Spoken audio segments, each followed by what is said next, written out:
And hopefully we get a little bit better audio. I'm still not showing anything on my end. That's really weird. Might just be that the show has to go on. I'm gonna refresh.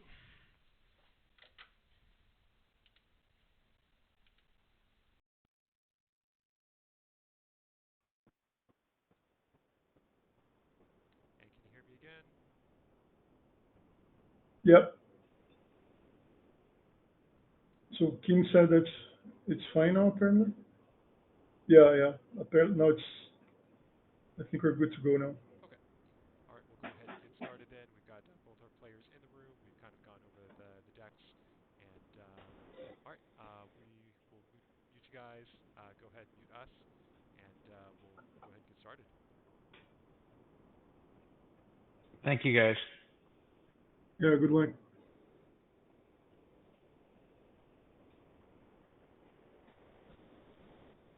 And Ricardo, go ahead and turn off your camera, just so we can see you guys. Sure. Just give me a second. Yeah. So, do you have any strong feelings of who's favored in this matchup? Yeah, like we were saying before, I think Galen is slightly favored. You mentioned that he has the five discards main deck, and he gets to bring an additional Cabal Therapy uh, and his version of an invitational card in Oli Rod's card. I think that's going to be impactful post board. Definitely the most active pre-modern player among the invitational cards. I believe so. For sure, yeah. He's always playing on Magic Online to say his name, right? Uh, so, but as we said, slightly favored doesn't mean uh, uh, that Ryan doesn't have game because he has the four swords plowshares, and if Galen doesn't have a fast start, he can certainly overwhelm him with card advantage. Yeah. So one thing, I mean, uh, with Galen's deck, he can play on very few lands.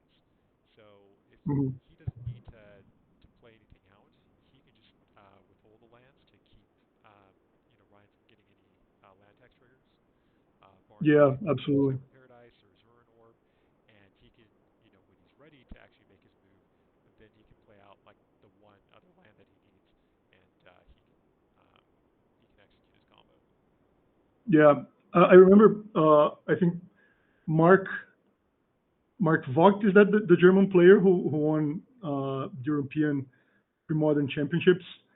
I remember in the podcast where he talked about his win. One of the things he said was uh, the reason because he won like back to back championships that weekend without losing a match. I don't think.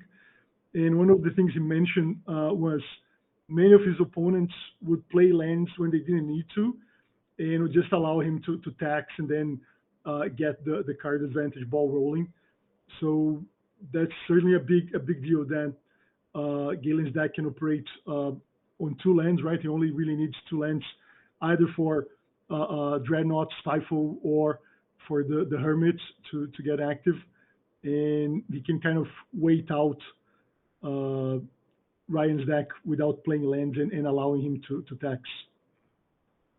Yeah, absolutely. So there's no reason that Galen has to, um, allow Ryan any more land tax activations than he needs to.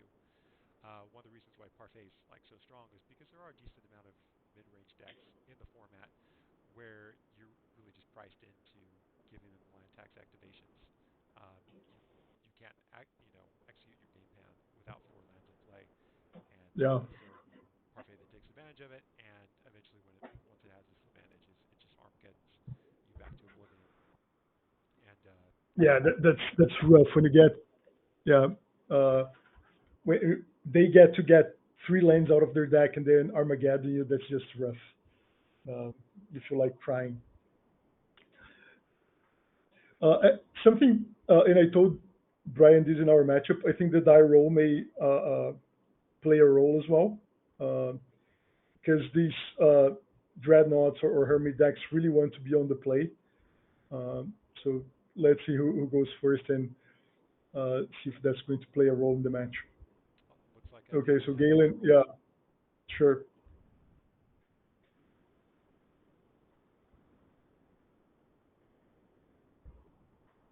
Now, the other question here, because you're going on to the finals, is who are you rooting for? Who would you rather be facing in the finals?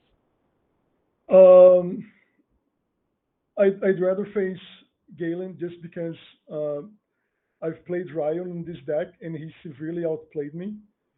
Hmm. So I'd rather not play him again. And I feel like if it was Angry Hermit versus Stiflenaut, uh, it's pretty much who has a better hand kind of deal. And whereas if I were to play Ryan, there's more room for him to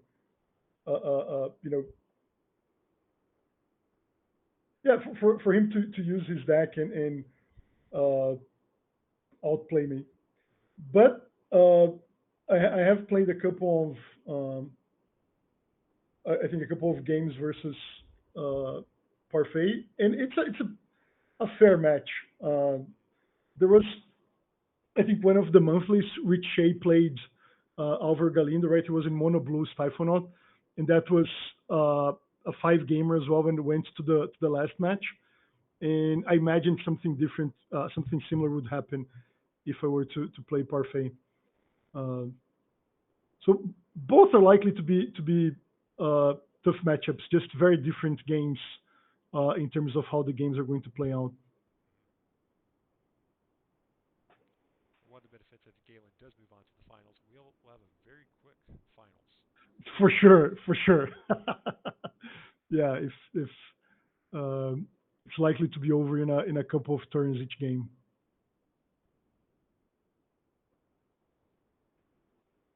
Yeah, there have been many people which have commented that Parfait really wouldn't be able to exist if outside the timed the untimed rounds of the monthlies. Um, Yeah, I'm not sure if that's quite true. It would definitely force players just to be more efficient when they're playing these low prison decks, but um, it's definitely something to keep in mind. I know I played Parfait last month on Patriot, and our match went almost an hour and a half. yeah, yeah. I mean, Rich did get to the finals of the Lob Circle last year, so it can certainly be played uh, under a strict time limit. But it probably needs to be a fast player. So Ryan just busted our prediction that Galen could wait him out by not playing a land on his first turn and just going with Mox Diamond and land tax. So there's no reason for Galen to wait. Okay, so Here's the Hermit, now it's yeah, and he's it's going to put it probably to the test. plowshares or bust. Yeah, Hmm.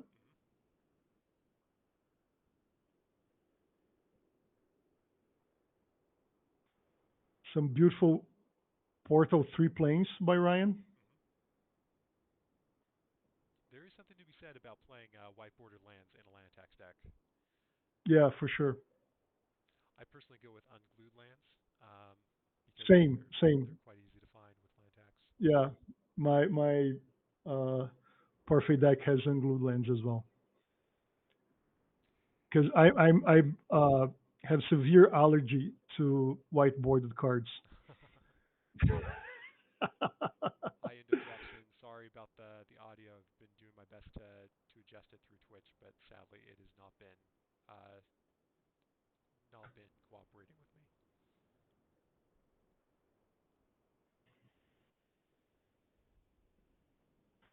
Right, so draw. Let's see what Ryan comes up with.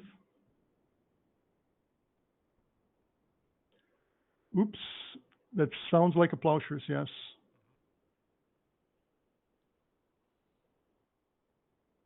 Hmm. Okay, so Ryan seems to be in the driver's seat now,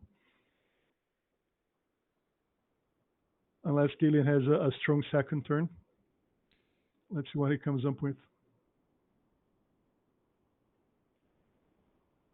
like, okay, there's a worldly tutor, and that's being cast on Hmm. the upkeep.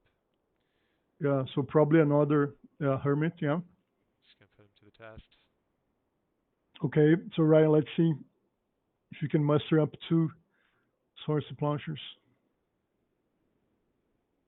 And that's really ideal for Galen right there. If he's able to play back-to-back hermits. Um, Yeah, let's see if he has a third land. Right, his deck doesn't run that many lands. mhm. All right.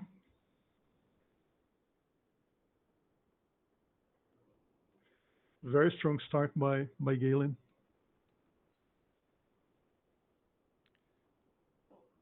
I will have to say that Galen has a lot of pressure on him. I believe that more people voted for Angry Hermit to win the entire tournament than Really? any other deck. Wow. So I can Yeah, pull up it's the. that's interesting because there was a podcast where Flint was talking about the deck, and outside of him playing it, and even after his win last year at the LobsterCon tournament, Mhm, it wasn't really picked up as much as something as the Dreadnought decks or the Parfait decks, for instance, that went all the rage after LobsterCon. mhm. So I think it would be a nice feather on the deck's cap if it won the Gauntlet this year. Yeah, so 9 people out of the 38 brackets that were submitted had Angry Hermit winning. Interesting enough, 7 people had Blue-White Stiflenaut going on to the finals, but no one, from what I can see, actually voted for Stiflenaut to win the whole thing. Interesting. Mhm.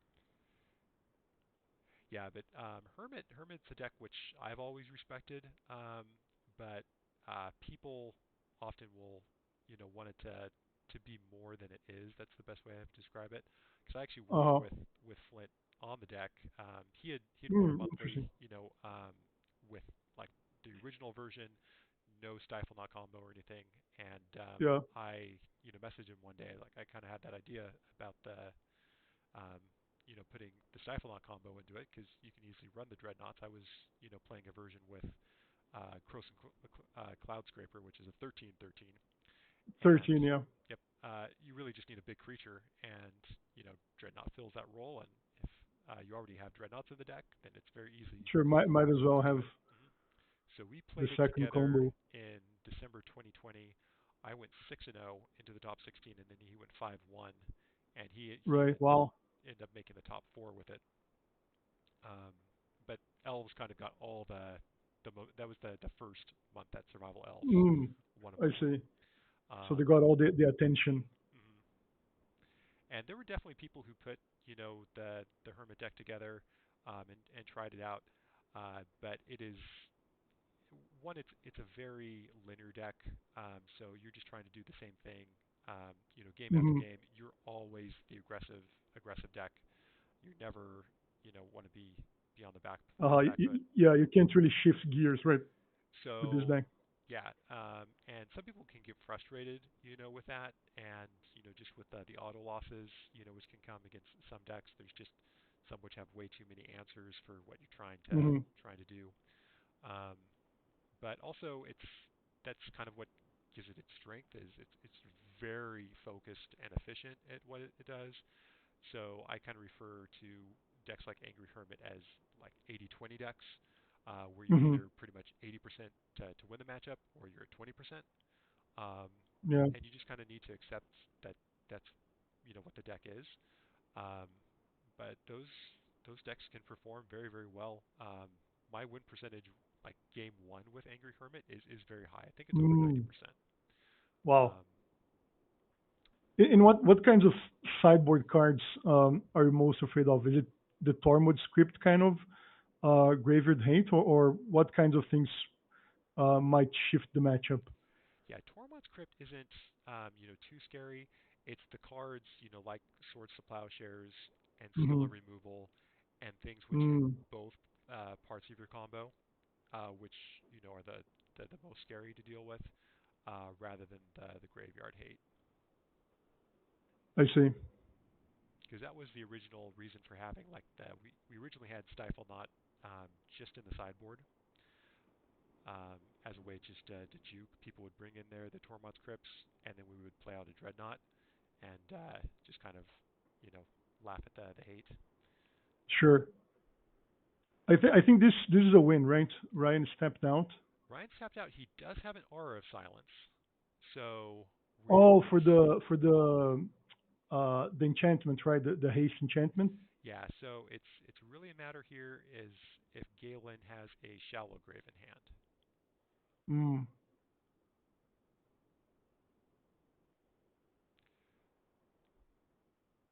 So I think Because there's then he doesn't need the haste from dragon. What's the name of the enchantment? Dragon's Breath. Hmm. Dragon's breath. Yeah. Yeah, as Kim says, he could have a Stifle. Stifle would definitely um, help win the match, even if he's just got to reanimate.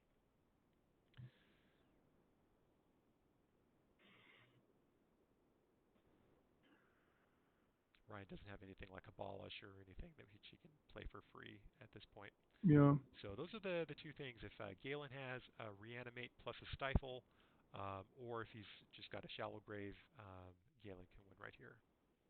Yeah.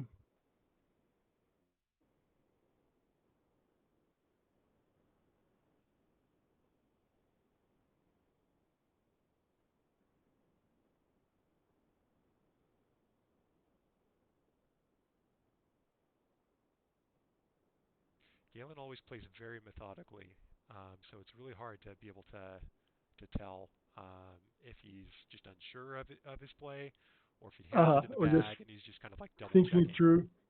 I see.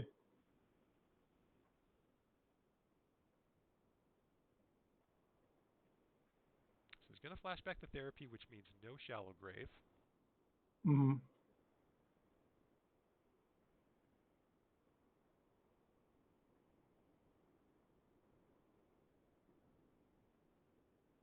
He's got double So reanimate. what did you name here? Scroll rack maybe. I guess right here you'd probably name Swords to Plowshares because he's going to But have if to. he if he had plowshares, he would have plowed the hermits, True, wouldn't he? but if Yeah. he. The thing is, he's going to be left unprotected this next turn. Uh huh. Oh, so yeah, but if it's yeah, there's nothing he can do about swords plowshares coming out True. of the top So of the deck. So my logic of naming scroll rack is you have mana to cast it, activate it, and then still plow after that, right? mhm. Yeah, So that's a good point. I'll try to avoid him seeing 7 cards. Yeah, so that's what Galen named as well. And Galen is a very proficient Pink Prison player. Um, First monthly I ever played him, in 2020 he was on Pink Prison, so he knows his scroll rack He decks. knows how to play against scroll rank.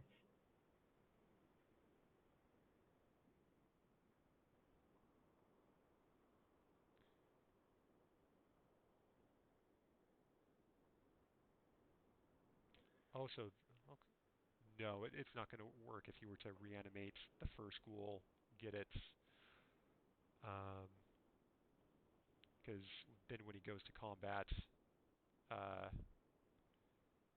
Ryan's going to aura silence the dragon's breath, but I don't Uh-huh. believe he'd have the opportunity to then do it again. Yeah. Interesting that at first Galen tapped the Gemstone 9, but then he went back and tapped the City of Brass. Mhm. And I was thinking that letting the Gemstone Mine die was a good play because that wouldn't allow Ryan to tax again. Mhm. Why do you think he went back? And does he need more mana next turn? He might if he does have to corrosive reclamation. I would think that there's no reason to do it. He doesn't need to, um, you know, secure everything right now. I'm Uh surprised that huh. he is exiling the All all three. four dreadnoughts because Oh, it's all four. All right. he only needs two. Be, Yeah. or let's see, is he playing? I have to double check this. If Galen's list has two um, ghouls or just one, it does only have one ghoul, so there's no, yeah, Okay. Yeah. No there's no point benefit. in. Yeah. So might as well uh, I was go just all assuming in. that there were double ghouls. Hmm.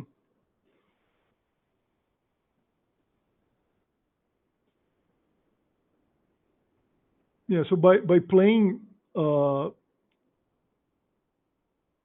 this gemstone mine, he can cross and reclamation end of turn.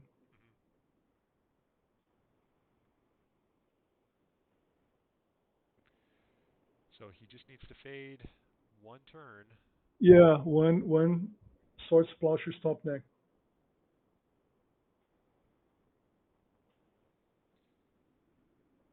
Ryan's going to have a couple looks. He does have the guy's blessing. That's true. So he gets to shuffle uh, the one in his graveyard back in. Yep.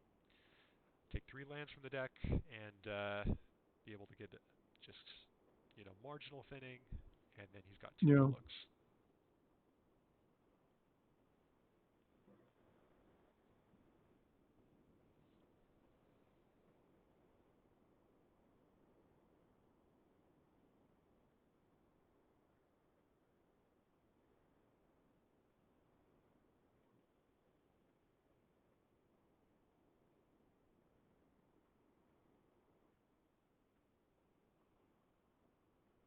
All right. Let's see. Draw.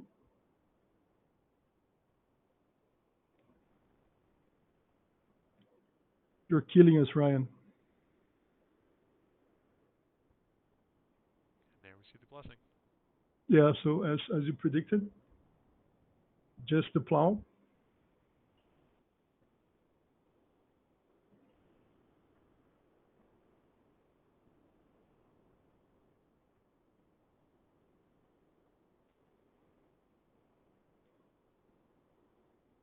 So he's 1, 2, 3, 4, 5, 6, 7, 8, 9, 10.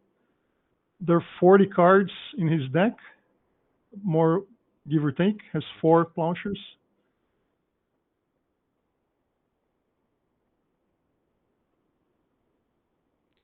Ryan's going to flip over Scroll Rack Oh, a and scroll rack and Engineer a Plague. engineer play. All right. Whew. So Galen takes the critical game one, and like you said, yeah, winning the die Yeah, roll was, very important for that. absolutely. So we talked about what Galen is likely going to bring in. The Sylvan Safekeepers, uh, the Cabo Therapy. He does have a second ghoul in his sideboard. Hmm. So I think after sideboard, the play that you mentioned is probably going to be more likely, where he exiles only two dreadnoughts and then has an extra ghoul and two dreadnoughts in case the first one gets plowed.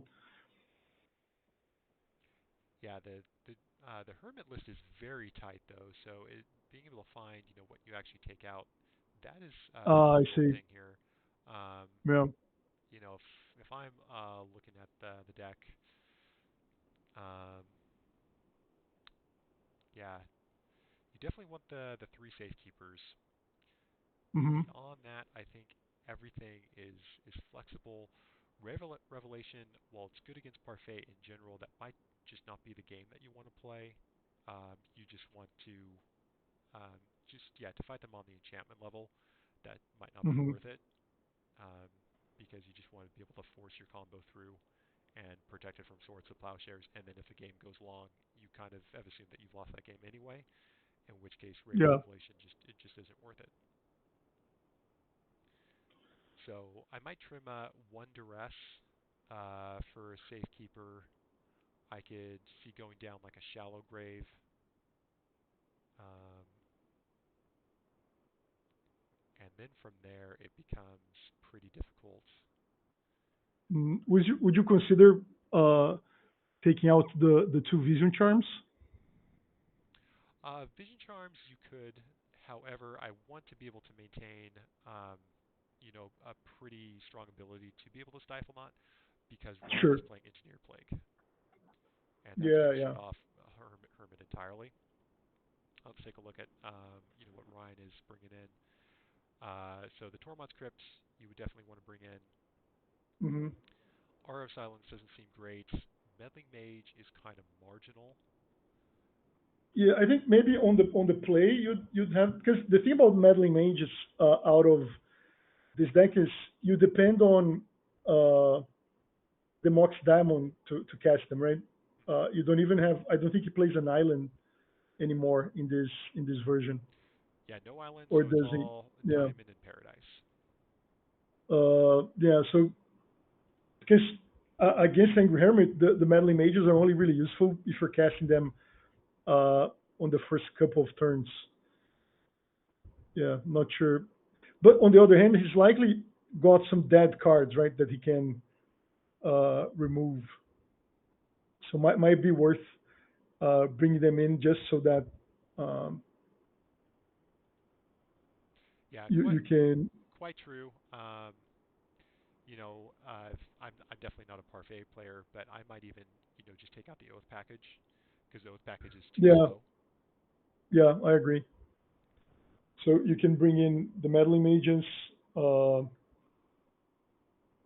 the You want to, possibly even the pyroclasm yep, to try to kill the hermit. yeah, anything which can answer Hermit that's going to be helpful. Uh, and but he definitely brings in the Engineer Plague. That's just a given, Yeah, yeah, and the Tormod's Crypt. yeah. So maybe crypts playing meddling mages and pyroclasms for the Oath of Druids package. That's not a bad plan right here. All right, so let's bring it back to the table here. And this brings me memory. So I told you that I played Ryan on this deck on round one of the Gauntlet, and he beat me. It was probably game two. Don't think it was game three with a couple of meddling mages. So he had uh, taken out his Oath of Druids package, and he just gave me the meddling mage beatdown. Yeah, Ryan is an incredibly tight player, and he will not toot his own horn. So I have to do it for him. But he does have a GP top eight to his resume. All right, nice. So there's not too many people who can actually say that. Yeah, no, like I said, he definitely outplayed me when we played. So Yeah, whenever I play against him, I've had the pleasure of playing many matches against him. I'm always hoping that he misplays, and he never does.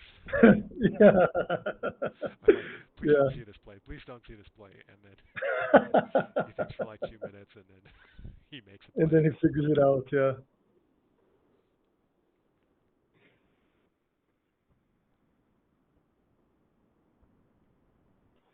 So that's one card down for Ryan.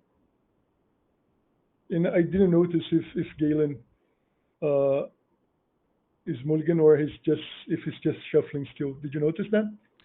I didn't see him doing the mulligan, but I might have been looking at the deck pictures during that time. Yeah, yeah,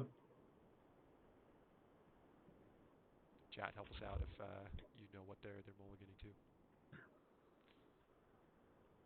yeah. Ryan's definitely on six now, but I'm not sure about Galen. Yeah, well, Galen put a dice with a one on there for us, so maybe that might Oh, have so to it's do with that probably one. yeah, yeah.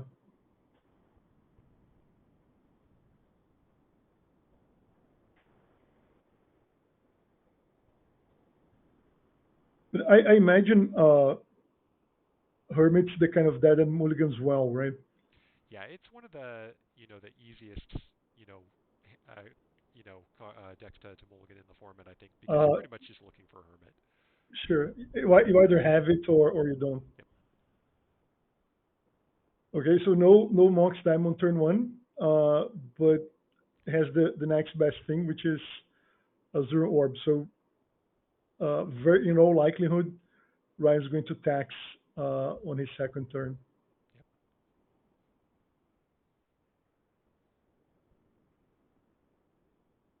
Oh, all right, that's spicy.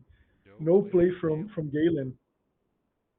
Because one of the things that Galen can do is uh, just come out with a Lotus Petal in a land when he's ready, um, and and play Hermit, right? Yeah, what must he have in his hand?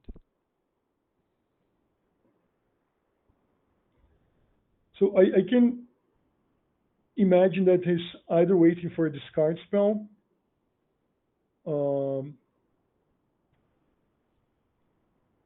or a Petal to try to go for it right away. Yeah, we'll definitely have to ask about this after the match. Yeah, yeah. What's Usually Hermit the just wants to end rationale? the game as quickly as possible. Like you just don't want to play the long game because you're you're entirely built for speed. That's why Hermit is such a powerful deck is because it is the most consistently fast deck in the format. Like if you did a Yeah, hundred goldfishes of Hermit versus any other deck, Hermit's going to have an average win turn of like 2.3. yeah. So just something All crazy. right, there's a Petal, All right, and we see the Hermit. and I think uh, the library means he has to go for it now, right? Because otherwise, Ryan would just be able to pay life for cards and keep developing his board and his hand. And whenever uh, Galen played a land, he could just sacrifice his lands to get attacks. These are a beautiful legends land tax and Sylvan Library as well. Oh yeah, yeah. Ryan has a very robust collection.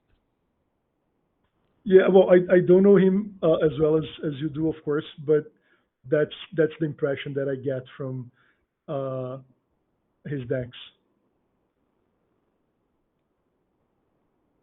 Yes, Ryan has been he's a veteran of the Super Gauntlet. This is his third year participating in it. Um, and yeah, he's played something different like about each time. As I mentioned in the previous match, he didn't get to play his beloved Trade Wind Survival. This was just what they stole from him. Yeah, Yeah, but this is the first time that he drafted the Oath deck. Um, he also played Elves, which was the first time. Rift Slide, which is a new addition to the Gauntlet this year, and probably here to stay. A lot of people have picked up the Rift Slide deck, yeah. and then Ryan also played Fluctuator, unsleeved, for those of you that don't get to see those Right. matches. And I did get to I bought the artifact just for the gauntlets, the one that Oh says yeah, you can cycle cards. Uh, just as I teased Ryan that I would play one of those, yeah, but Stabilizer. Hmm. didn't get to play against his unsleeved fluctuator deck. So no plowshares in an attack. Wow, that's unexpected. Yeah, so Galen must not have access to any green mana at this point. Yeah. So would you sack your lands if you're Ryan at this point? I guess it depends on what Ryan has, but that doesn't really get him anywhere, and that would leave him without you know, any ability to cast spells himself. So if he doesn't have the Swords to Plowshares, I would say that's the correct thing to do is just leave it as is. Yeah. So it's probably going to fetch a scroll rank. That's what I would do in this situation. Or is he going to go Or for if Engineered he still Plague? does have, yeah, yeah. No, I think engineer playing might be it. He just needs the black mana. Sure. So again, I think it depends on what the two cards on his hand are.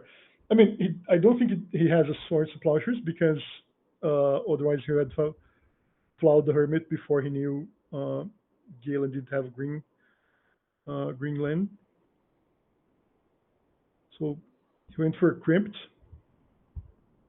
Crypt is a good choice. Yeah, because that guarantees. I mean, guarantees unless Galen does have a stifle, but it protects him from uh, the Hermit in case Galen has Yeah, correct. top decks of green mana.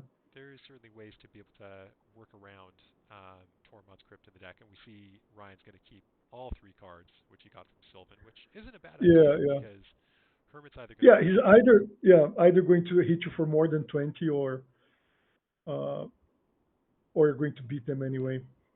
yeah. The only number that matters to Ryan is 0, Sure. and there we see the scroll rack. So that would, if he saw that off the Sylvan, that's a good reason to keep it. Yeah. So I'm guessing uh, if Galen passes without action again, he's going to sack his lands now to get to tax. Yeah, so going back to playing around Crypt, there is a line that the deck is able to take, but Galen's really tight on mana. But you can activate Hermit, and then you can reanimate your Ghoul. And once they pop the Crypt in response, you can Shallow Grave because Shallow Grave is an instant, and get Right. the Ghoul that way. That's a cool line. Mhm. Yeah, there's a lot of random stuff Well, that comes up with Shallow Grave just because it's very it's an unique instant. Yeah, yeah, in terms of the reanimation effects. yeah. I think to this day is probably the only instant reanimation spell, right? I can't say I know most of the newer cards, but I don't think there's another one. Yeah, the only other one is Corpse Dance, which is Shallow Grave with buyback. Yeah, yeah, yeah, yeah. So that doesn't really count as another card. No, yeah.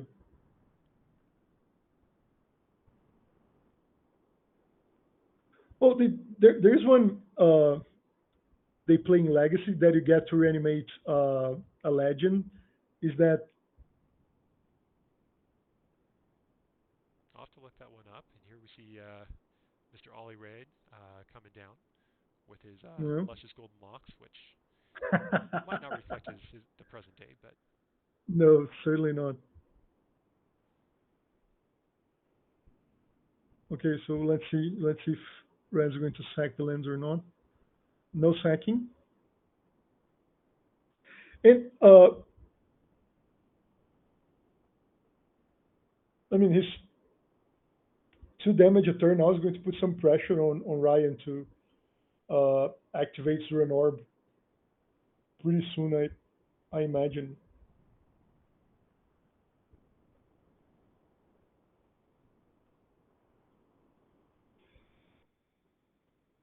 And I also think that Galen not activating Hermit this turn means he doesn't have a stifle, right? Because mm-hmm. if he had a stifle, I don't think he would have wasted his uh, only green source on the Sylvan Safekeeper. Yeah. And otherwise, he is just bottlenecked. He's only played one land, so in order to Yeah. activate Hermit, he would then both need the mana for Stifle and for Reanimate. And now we Okay. see I Mind thought this Silence. was going to be a plague. Yeah, I thought it was going to be a plague for 3 mana. So Galen dodged the bullet right there.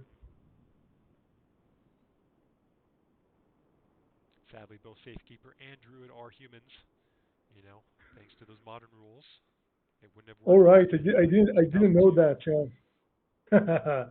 I didn't know that. So that is bad for sure.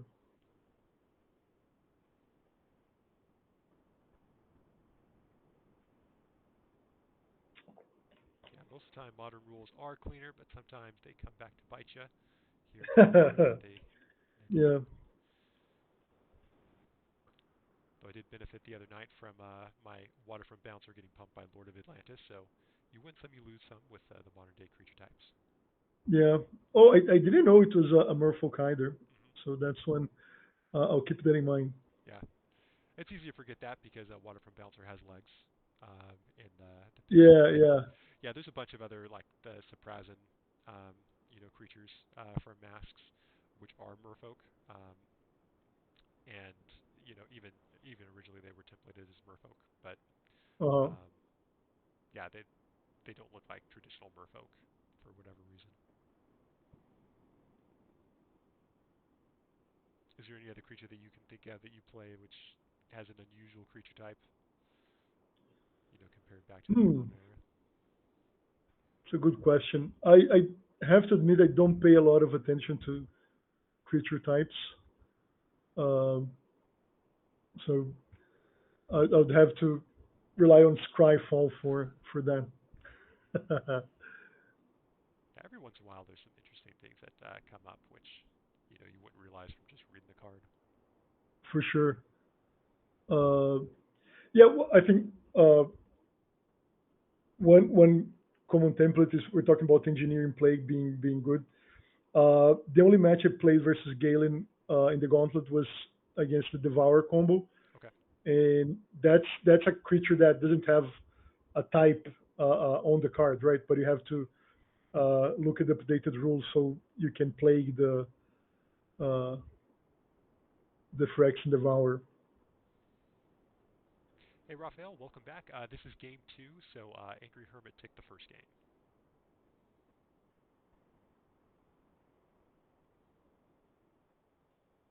And you wouldn't know it from the amount of lands on the battlefield, but we are well into this game. Yeah, yeah. It's probably turned 6 or 7 already. Oh yeah, at least keep track by how many Hermit beats have come in. And All right, so Galen green finally mana gets. Yep. and no activation. So Nope. again, he doesn't have an answer for the crypt on the battlefield.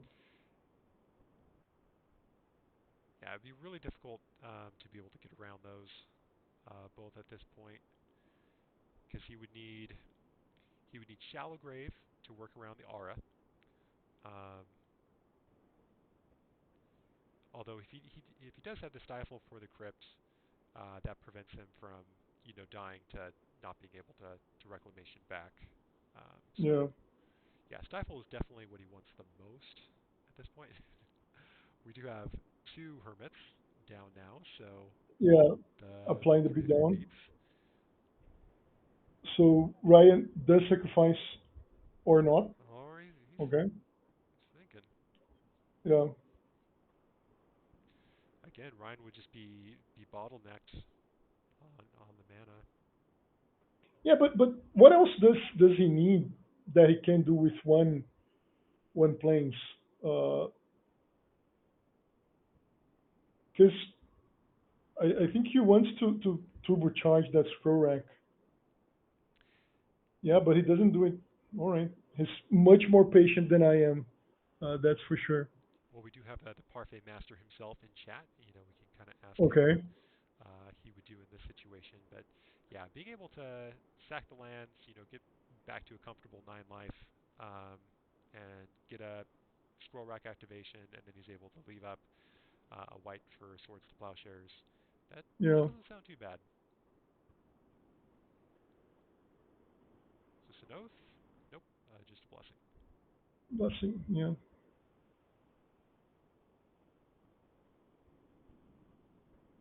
Okay. Tutor back, hoping for uh, the game-ending engineer playing.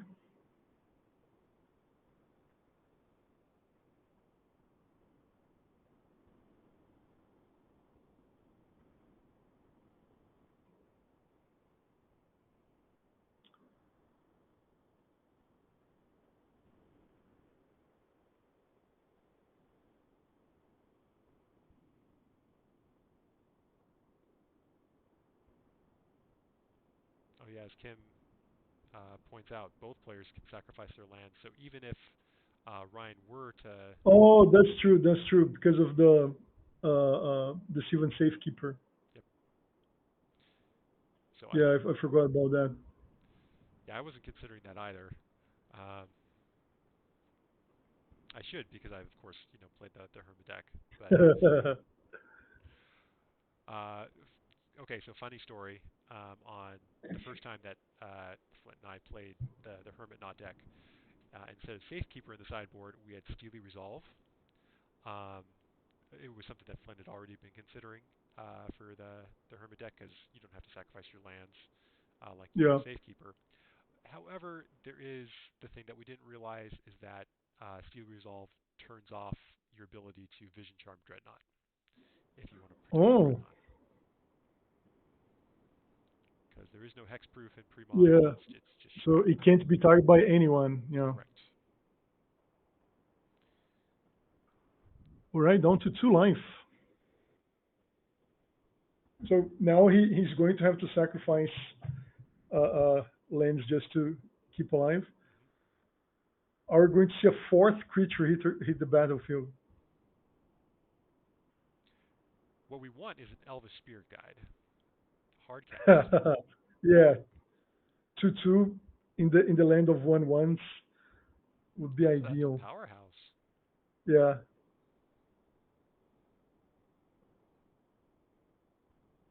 All right, third hermit.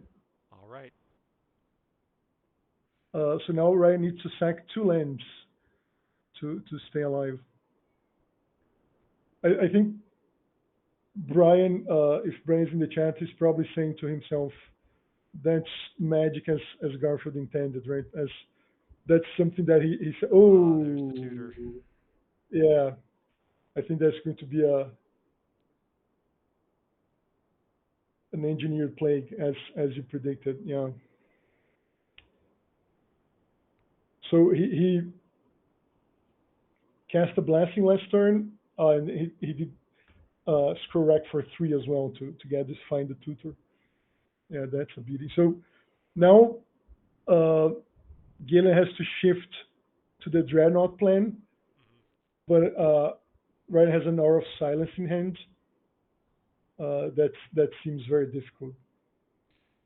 Yeah, that is not something that Galen wants to be dealing with. And if I were in Galen's shoes, would be tempted just to scoop him up right here. It depends on what Galen might have in Yeah, his hand. sure, sure. If he did bring in the Brave Revelations, that could, certainly save him at this point, because he would possibly have the ability to reanimate a Hermit, Hmm.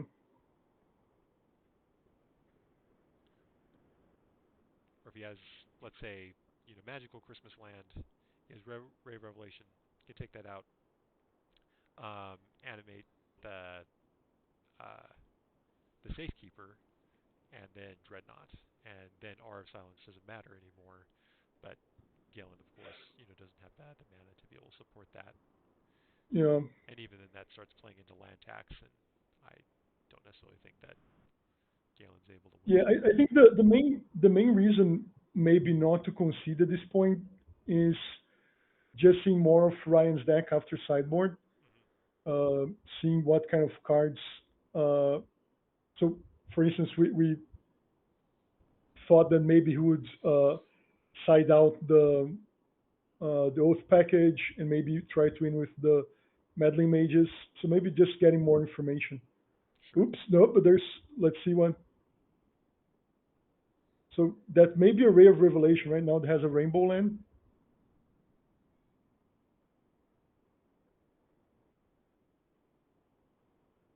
All right, and Ryan is going to sack a land to be able to turn on the land tax. Yeah, yeah, but that smells like a ray of revelation. Yep, Galen is pausing here, and there it is. Yeah, And he can immediately flash it back, too. sure. So maybe plague and land tax, Yeah, or he just goes for land or tax for Aura of now. Silence. Yeah, sure. Depending on what he has. Hmm. Yeah, I think that was a strong play by Galen, right? He removed the most immediate threat, Hmm. land tax, but then he can wait and choose to hit either the plague or the aura of silence with flashback, depending on what he has or what he draws later on.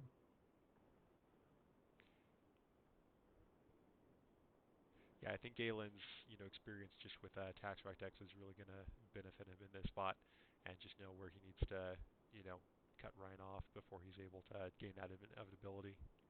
Yeah, yeah, because he if he gets to draw three here and then starts racking away, it's very difficult to catch up. Hmm. Attack, Scroll Rack, and Sylvan Library, you're able to see a surprising amount of cards. Yeah, yeah. And then the fact that you only have possibly two meddling mages as your win conditions don't matter, just doesn't matter as much, right? You just end up getting to both of them very quickly.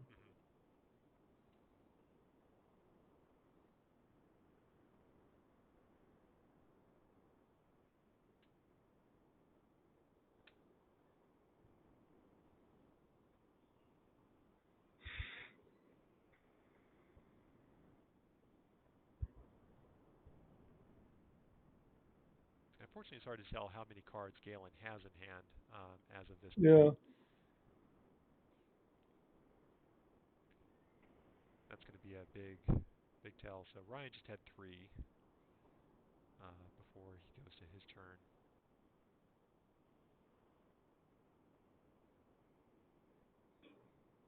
My guess. So Galen has played 11 cards and he started on six.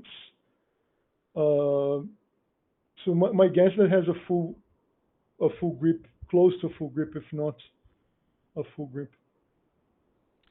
Yeah, we haven't seen a duress or cabal therapy from Galen at this Yeah. point. So that is, it's either timing, he's just waiting for it to be a more impactful time, or he's just missed. Yeah, I think at this point, uh, he probably wants to grab Swords to Plowshares out of Ryan's hand. So if he has a Durez or Cabal Therapy, he's probably saving for the turn when he decides to attack. Because basically anything else that Ryan gets, such as another land tax, just going to draw and play. And there's nothing much this card can do about that. So Ryan gets the Sanctum, which now taps for three. So he is, you know, pretty much whatever he draws at this point, he's going to be able to play. Yeah. So he could, if he still has the Shards Phoenix in his deck, for instance, he could cast that easily. Oh yeah. Now, did Galen keep or did Ryan keep an Armageddon's? That is the question. Hmm. That's a good question, yeah. Because in a average game, you probably wouldn't think that's necessary versus uh, an Angry Hermit deck, but it'd probably be backbreaking now.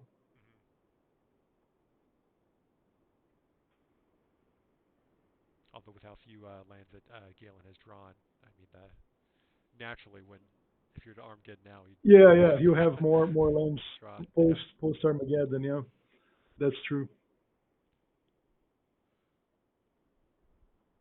And Ryan hasn't been able to activate land tax this game, so he doesn't have probably any lands in hand. Hmm. Yeah, so at this point, Ryan he mulliganed to six. He was able to draw two off of Sylvan, and then he enlightened tutored, so he's pretty much even on cards as of this point. Yeah. But he did get a 4 for 1 with his engineer playing. True. Yeah, that's a good one. We see Gerard's verdict. Interesting.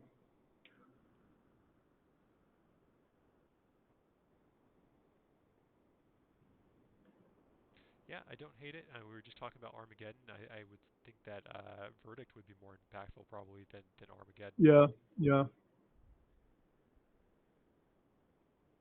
Okay, so reanimate hits the bin.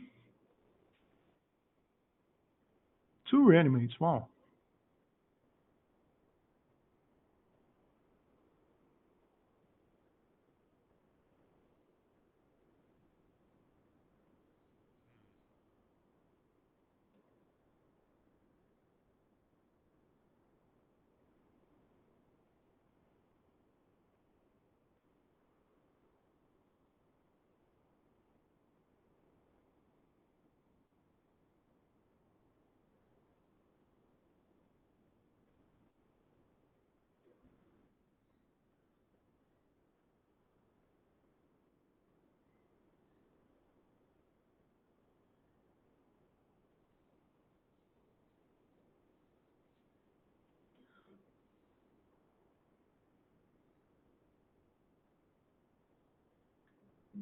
It's probably a land tax. Okay. We're going to see the So immediate Galen's, revelation. yeah, probably. But that means he would need a second ray of revelation to deal with um, either the plague or the or of silence.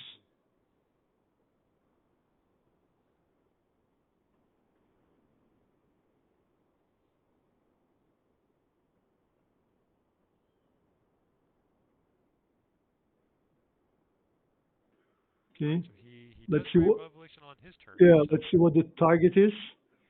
Let's see if it's going. No, it's land tax. Hmm.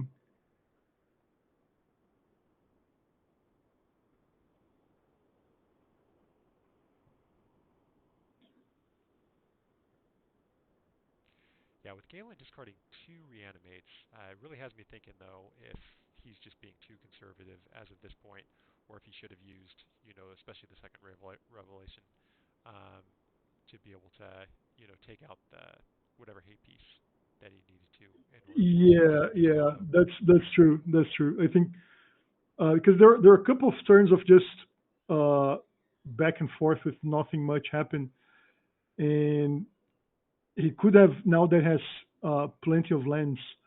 He could have raided the plague end of turn and then try to reanimate on his turn, or maybe even both, right? If he's afraid of Source Plowshares, he could have reanimate first an Olirade and then reanimate the Hermit.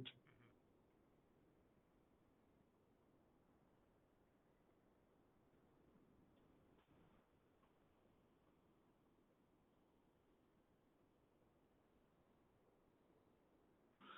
So we see a scroll rack here from Ryan. He's going to get a fresh five. Yeah, because the even though Ryan didn't get to tax this game, if you just let him build up to 7 cards, Scrorex is going to work as well as you know by itself as it does with. Ooh, there it is. Good, good. Yeah, beautiful Jasper signature there. Galen was not saving any of his lands for a rainy day, I don't think so. Yeah, and we see it only looks like he's got three in hand, maybe two, depending on how he's oriented the cards.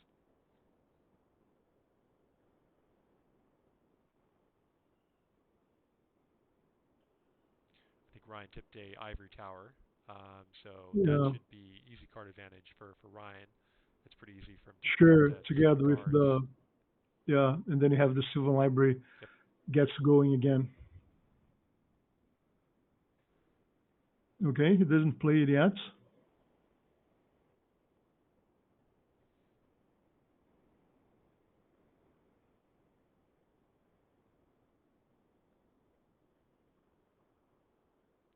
So the other The Aura of Bar of Silence. Silence. Yeah, so at this Yeah, point, I don't know how Galen gets out of this. Dreadnoughts cost 5 to be able to play, and he just lost 6 of his lands. Um, yeah. So so, I can only imagine he's waiting to see what Ryan's kill card is after board. yep. Although I'm not sure if that changes much in terms of his own sideboarding, right? As you said, Hmm. Hermit's a tight deck to sideboard, so I'm not sure if whether he's going to kill him with meddling mages or the one shard phoenix or the other 4/4 first striker. Not sure if it matters much. Yeah, because there isn't any sideboard card against Meddling Mage within the deck. There's no You Bone know, Shredder, G2 Slinger, nothing like that. And Galen plays the um, Safekeeper right into an yeah, Engineer Plague. Raphael does point out that Ryan already has the kill card in place score rack, so he can just deck oh, out. just deck. That's true. That's true. Win by boredom Yep. is effective. Hmm. But Galen seems determined to battle it out into the bitter end. Yeah, Galen, I know he can't hear us, but I'd like to remind you that because for Galen it's like 5 hours behind me, so uh, it's not even evening. I don't think in California probably, Yeah, it's and only it's almost 6:23. midnight here. Yeah. All right, and so again, All let me right. just zoom up. Yeah.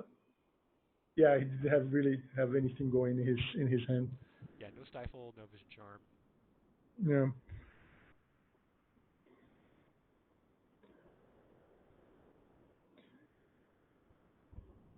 I think it's probably worth uh, rewatching the couple of turns before the Gerard's verdict to see if there was a window there for Galen to have gone for it. Yeah, I really don't think that there was. Not with double reanimate in hand, and no ability to interact besides um, the one ray of revelation. I think he needed one more piece. Yeah.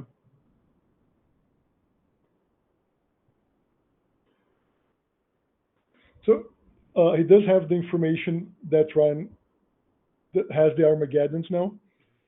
Hmm. So uh, if that comes up, if we have a long game three, uh, he'll possibly be keeping a land or two in hand uh, in case he gets an Armageddon from Ryan.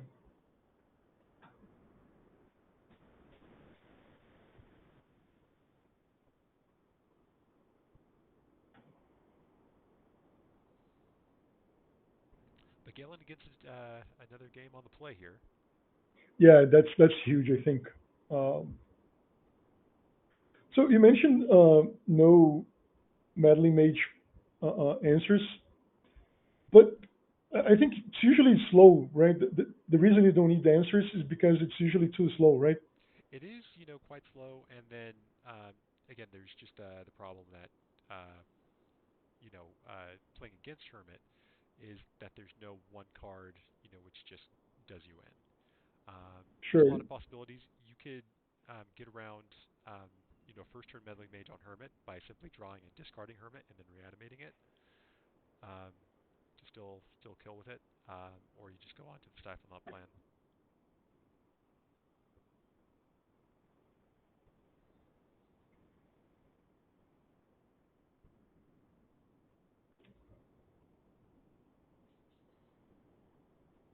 Yeah, so out of like the combo decks, I think it's probably the most resilient to meddling mage. Sure. And Galen, of course, is displaying that by having a meddling mage playmat, just showing that Yeah, he's not scared of it at all. yeah. That's great art. It's probably the best art out of the invitational cards, I think. Hmm. Yeah, I mean, it's definitely held its own, um, against like the other invitational cards. Some of them, of course, either have really faded with time, like Avalanche Riders, or they were just never good to begin with, like Rootwater Thief. Um, Yeah, yeah, but Medley Mage is way up there, certainly among like the pre-modern ones. Um, I would say the only one which has kind of like stood the test of time is Sylvan Safekeeper. And yeah. The other ones only see very marginal play, right? Finkel sometimes comes up in Psychotalk decks, and Avalanche Riders might play here or there in a Ponza deck, yep. maybe in a survival list as a one-off. But Rootwater Thief is just bad, right? There's no two ways about it. I believe with Rootwater Thief, Mike Long had originally submitted it without like an activation cost to Oh, I draw the see. Jester's Cap ability, and then R&D thought that was too powerful. But I think probably by like modern design, that's like even if you took off the activated cost, it still is only um, yeah, it's still in like be marginal at most. Yeah, would you play it on your Merfolk deck if it had no activation cost? Oh, I definitely would in a pre-modern Merfolk deck. Yeah. But if you're talking about like a modern or legacy Merfolk deck, I don't think Yeah, it no, made yeah, enough. no. Then you just have a pile of lords. Then it's a different deck altogether. Yeah, but as a lover of pre-modern merfolk, the bar for merfolk in this format is It's very very, low. very low.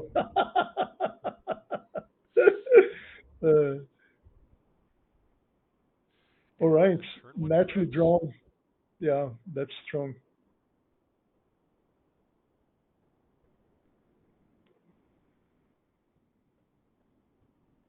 Sadly, no duress or anything from Galen to lead off the game. Yeah, We've not seen a duress from Galen the entire match. that's true. That's true. Uh, so his so that's going to be a worldly tutor end of turn. That's gonna be my guess. And there it is. So let's see if he's going for the hermit or the dreadnought to get around uh, the Tormund script.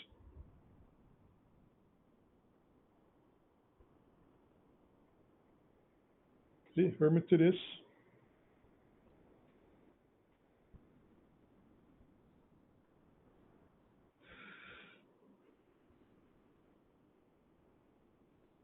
So this is a question for you and for chat. What do you think about the new DMR tutors and the alternate art? You picking any up? Not really. Um, I think some of the tutors have art from Richard Kane Ferguson, if I'm not mistaken, Yeah, they and I all do. really do. Yeah, I really do like his art, but my religion prohibits me from playing non-original art. I don't really mind the new frames, hmm but I'm a sucker for the original art. hmm It's just nostalgia, really. Oh yeah. Like I said, I really like. I would have a print of Richard Kane Ferguson uh, tutors, for instance, but I probably wouldn't play it on my decks. You're a purist through and through. Yeah, and I mean maybe if I didn't have them, but I already have uh, the Mirage tutors. So, but I wouldn't shame anybody for playing them. Right? That's not what I'm saying. I'm all for uh, inclusion and let people play what they have. But as for myself, I'd rather play the original arts. Well, Ryan, he's got it all. He's got the Swords of Plowshares for the Hermit, Yeah, and then we see the land text coming down with Undiscovered Paradise. So I would so say that's a that. rare revelation. All right. Mhm. So there's this TV commentator that does football on TV in Brazil, Okay. and he has this catchphrase, which is kind of translates to "We've got ourselves a game now," right? With Yeah. the this ray of revelation. Otherwise, Ryan probably run away with the game.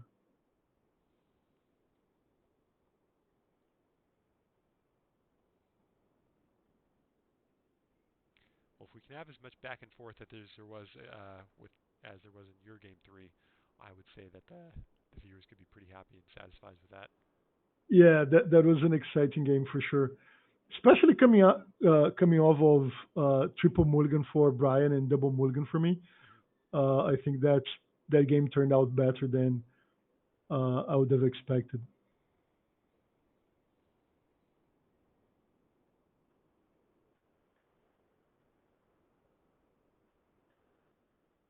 All right, we see a Sylvan Library from Ryan.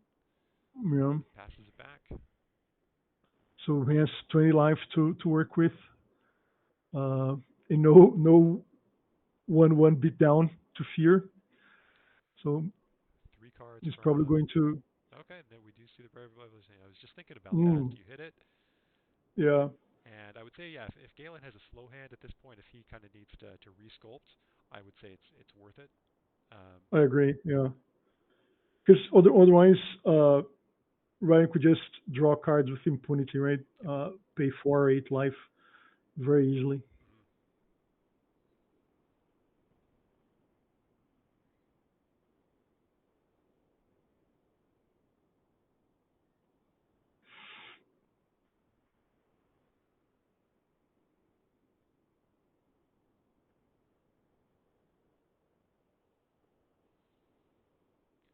no action from Galen. Yeah, so you have to imagine he has reanimate spells, but no, Sure. He definitely has to have or one. just Yeah. yeah, only one half of the Stifle combo possibly as well. Because the fact that he went for um, the Hermit, even though Ryan had turn one Crypt, Hmm. probably indicates he has an answer there. Yep. Yeah, I agree. Because if you know, he has either Vision Charm or Stifle, Uh huh. along with a Reanimate in hand. He's got the Yeah. win on 3 mana. Yeah.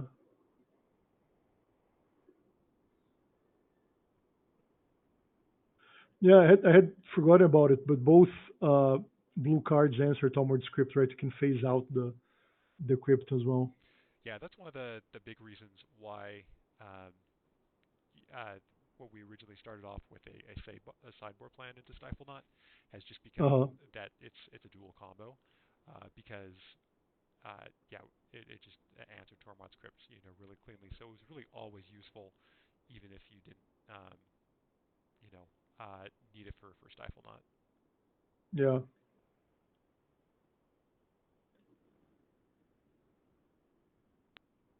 Mostly Okay, I this think board is Galen just had. a lot of staring back and forth and Yeah. drawing and passing.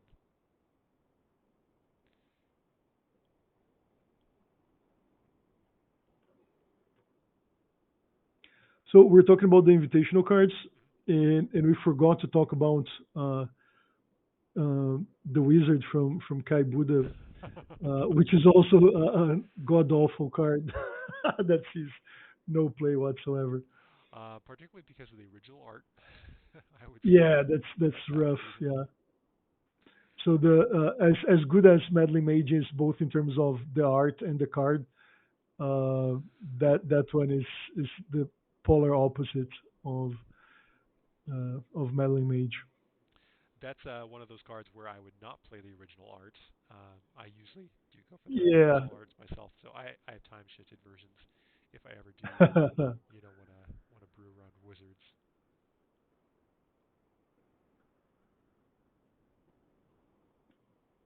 That's a deck that someone should put together. Is just the invitational roster.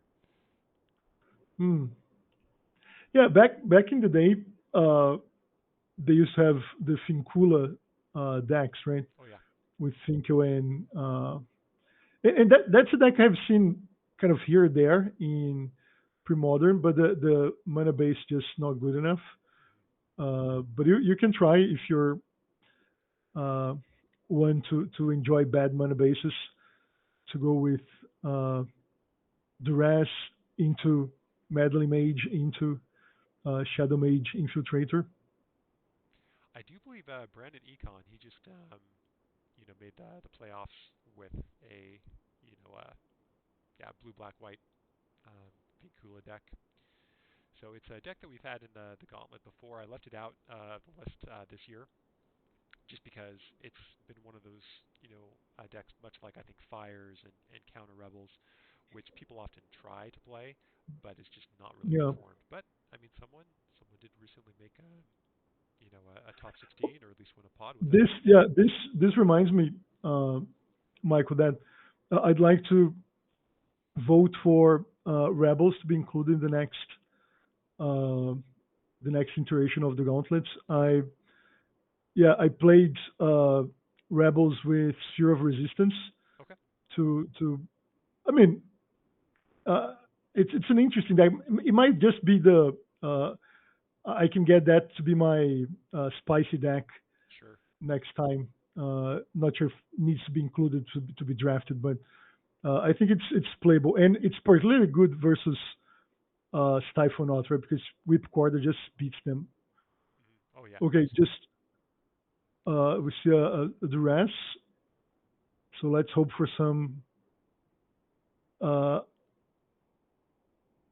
hopefully, that's going to be followed up by a dreadnought.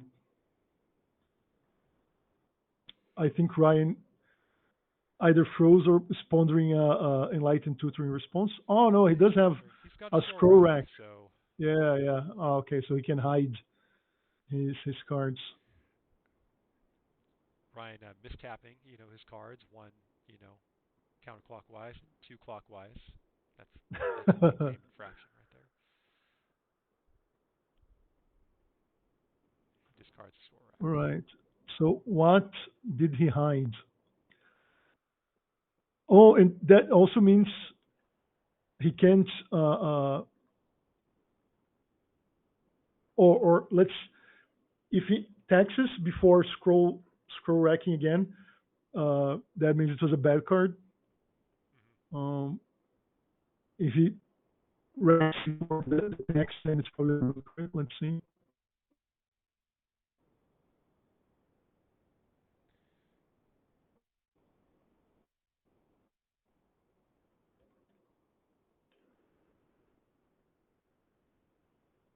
All right, so it looks like he is going to go ahead and scroll rack before.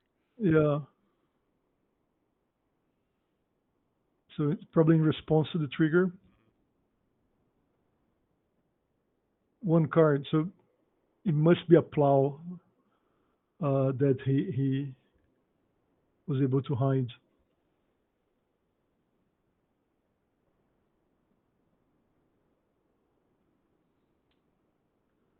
Would you look for anything else that's not Swords Plowshares?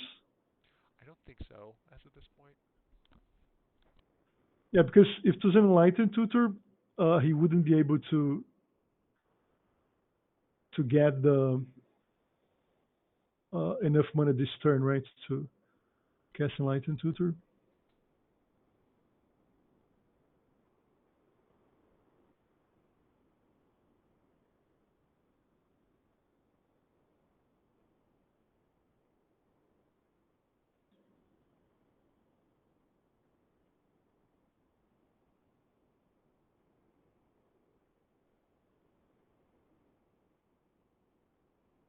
All right. Oh, he does have a Sarah's Sanctum, but that's only one mana, right? Yeah, correct. It only taps for one at this time. So let's see, because that's still his upkeep. So his hidden card is just the Sarah Sanctum. Oh, interesting. A second crypt.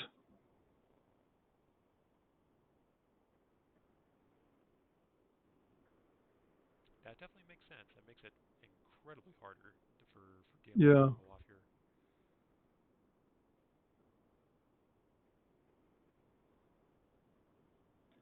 This are you a Seinfeld guy, Michael? Seinfeld, myself, no. Because this made me think of a card in my sideboard, which is Serenity, and there is this Seinfeld episode Oh yeah, where they keep going Serenity now to to try to calm down. I don't even remember what the context is. I just remember them screaming Serenity now. So Serenity, uh, which has been awful for me, by the way, in my sideboard, but would be pretty good here. yeah. I was thinking about that when I was looking at the sideboard. It didn't really make sense to put a Serenity in a deck where your main win con is an artifact, but um, if you do face Parfait in the finals, that can definitely Yeah, pay off for you. yeah. The thing about uh, Serenity was my logic was you get to get their seal if they get the seal down, Hmm. but then you don't get the card advantage of Serenity because if you're going to play it because they have a seal, they're just going to seal your Serenity and you don't get the Mox Diamond or whatever else they might have. Sure. So it wasn't. Uh, but as we were talking about in the chat, these lists were submitted in October, and I had never played Dreadnought before that. Oh really? So it's been a lot of learning since. Yeah, there's been a lot of refinement of the deck. A lot of people have been working on Dreadnought, the past few months.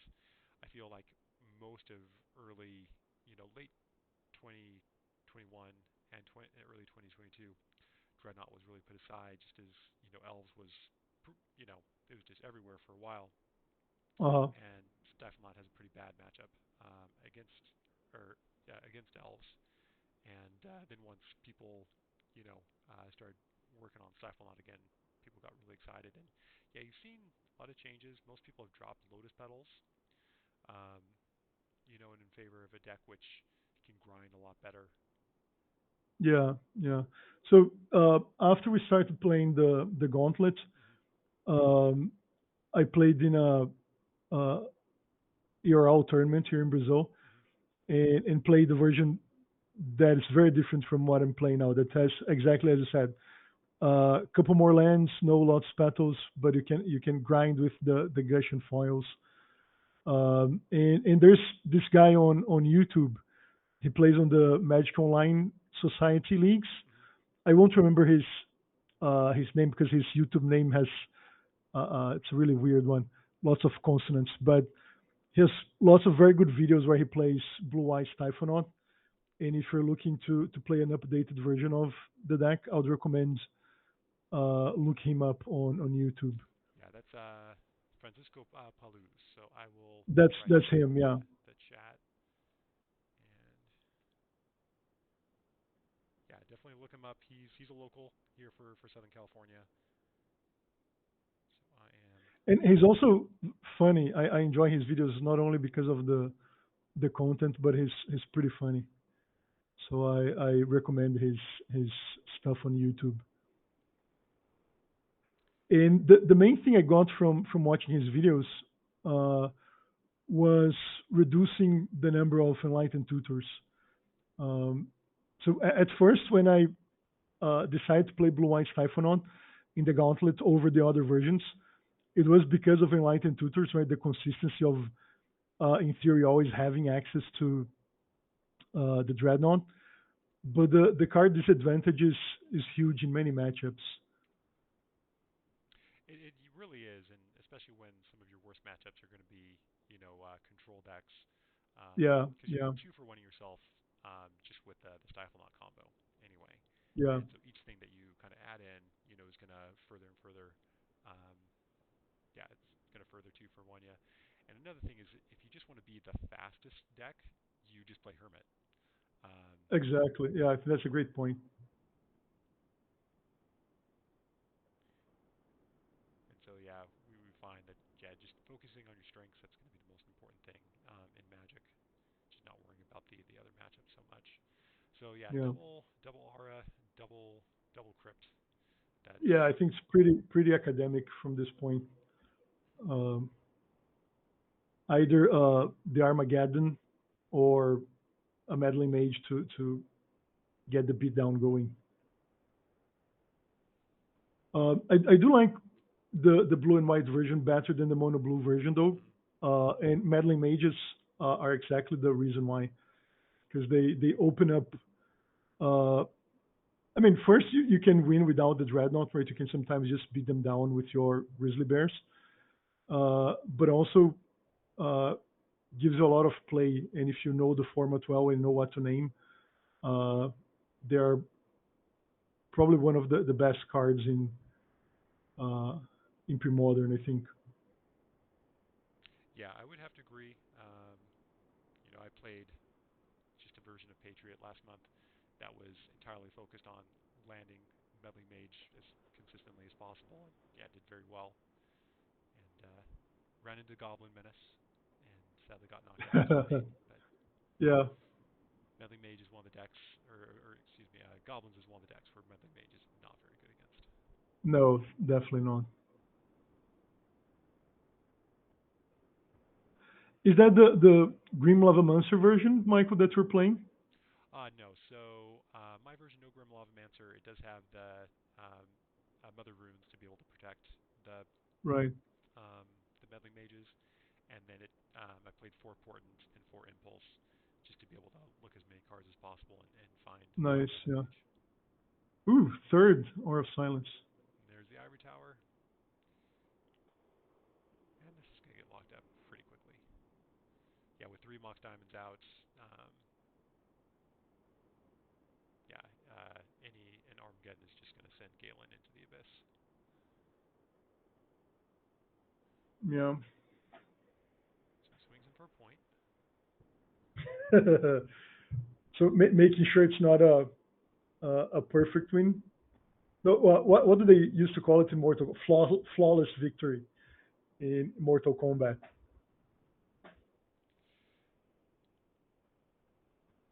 that what it was? I've It's been a long time since I've played Mortal Kombat. Yeah, no, I'm not sure. That's my memory may be playing tricks on it. It's something like that.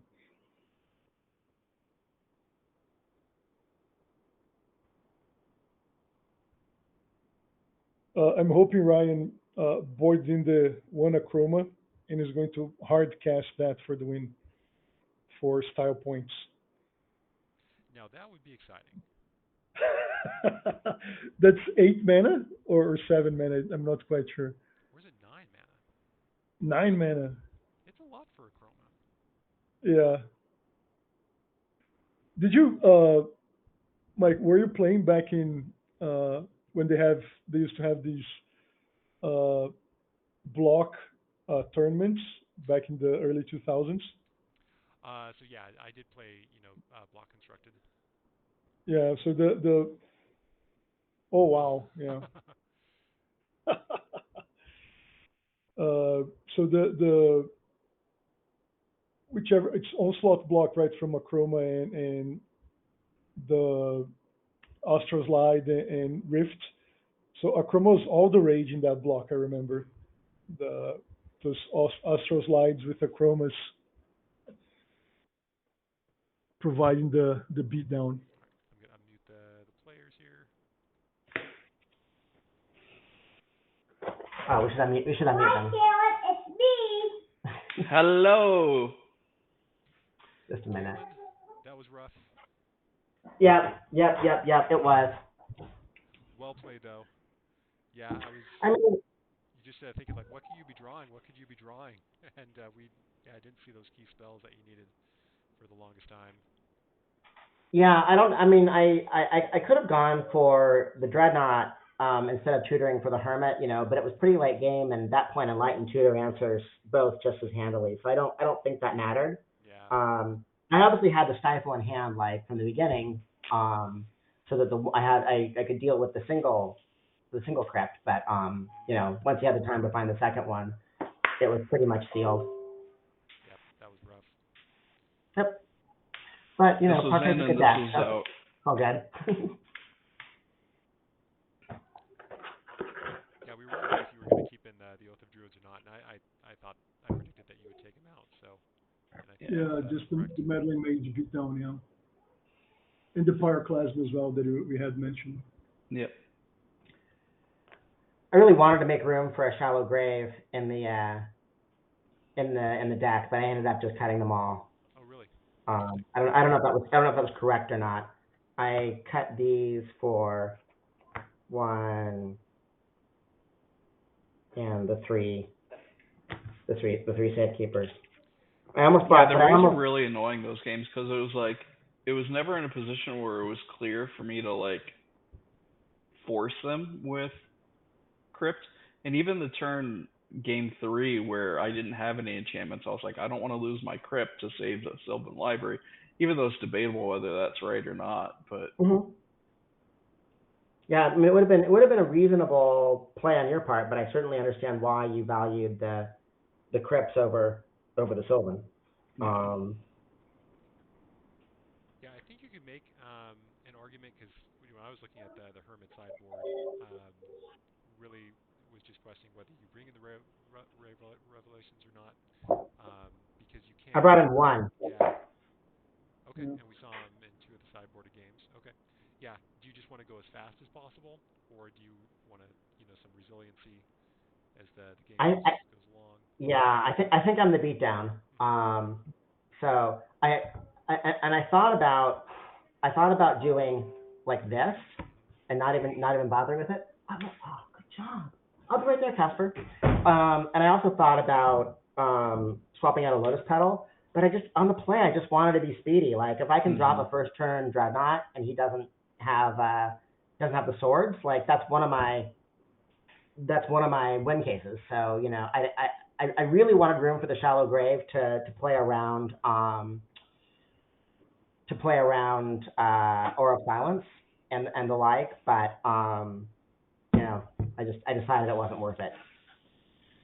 I just kept myself as focused as possible. But I don't know if that was correct or not. Yeah, one of the things that Michael mentioned is it's a very difficult deck to sideboard into because it's hard to take out cards, right? It's very tight deck to you Yeah, can't really cut lots of the cards, otherwise you're going to disrupt the strategy.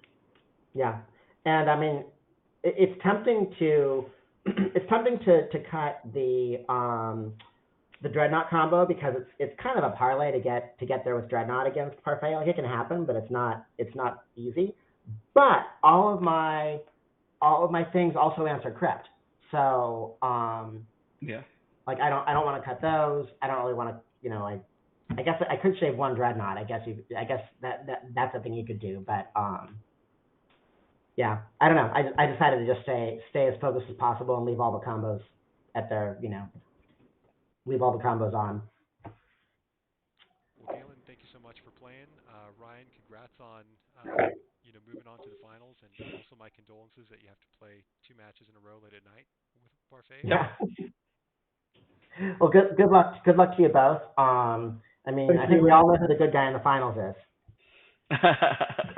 Absolutely. So I'm going to jump off here. I have some dad duties to take care of, but BK and Tim, they're going to take us home with commentary for the finals. Cheers. Hey, Hey everyone. Hey. hey, Grady won. Hey, Ricardo, Uh, welcome to the finals. The battle to see who will be the Gauntlet champion of the world of Americas.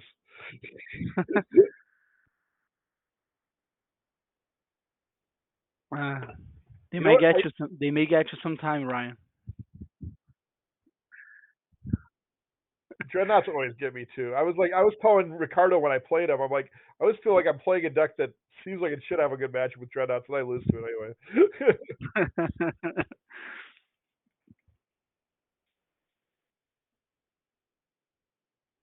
Right.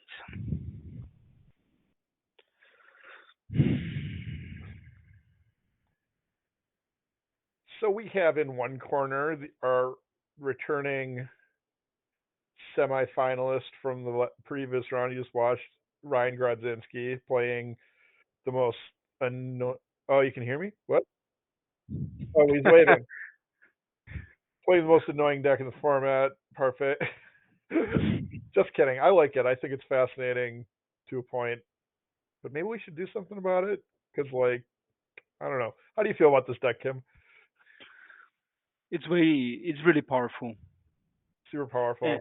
yeah, it's super powerful. And when I was listening to Mark Eric Falk to talking with Brian Manolakos about the deck, and I tested with and against it for the Premodern finals here in São Paulo, and the deck has a lot of ins and outs, but it's way too powerful.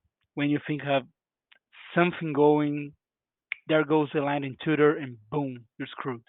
Yeah. So don't you feel like that's sometimes what happens? Boom, you fought for the early game, and then a landing tutor, and Yeah. back to square one. It really leans on the fact that just one card can undo the other person's strategy pretty damn well a lot of the time, and it's got a lot of those one cards in it, and can go get them whenever they want. So that's Yeah, what Ryan's gonna be trying to do. And on the other side, we got Ricardo coming back after beating the crap out of me about no, no, an don't hour say ago, that. Was an 2 hours awesome ago. match. Was It was a awesome. good match. Yeah, it was a fun match. Close It was a one. fun match. My Surely. my hopes rose high, and then he dashed them. The With style though, with style. I'll say that. He's playing Blue White Dreadnought. Another Dreadnought, the other kind of boogeyman of pre-modern lately. A big old 12-12 that I guess tramples. That's what it does, yeah, and is very cheap. and you're right. It's kind of symptomatic. The two of the greatest decks from 2022 just happened to make another finals.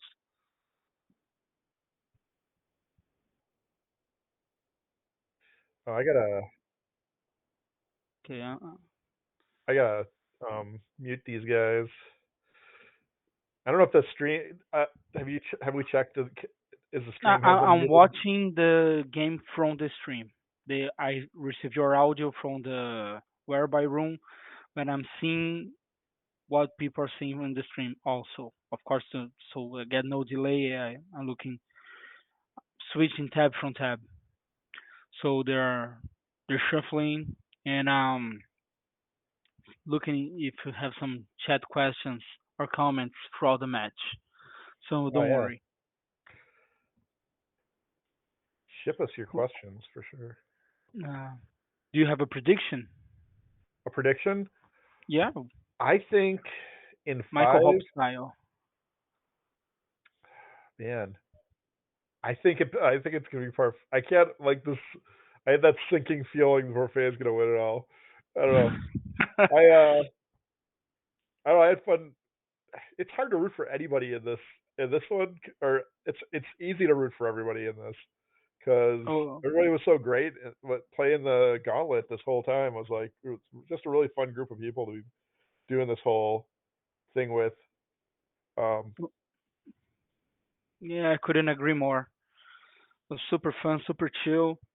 And fun fact that I believe Ryan picked Parfait number one in the draft, if he I did, recall yeah. correctly. I was Also, thinking about that a couple days ago. Of of our top four, three of them were first picks. wow.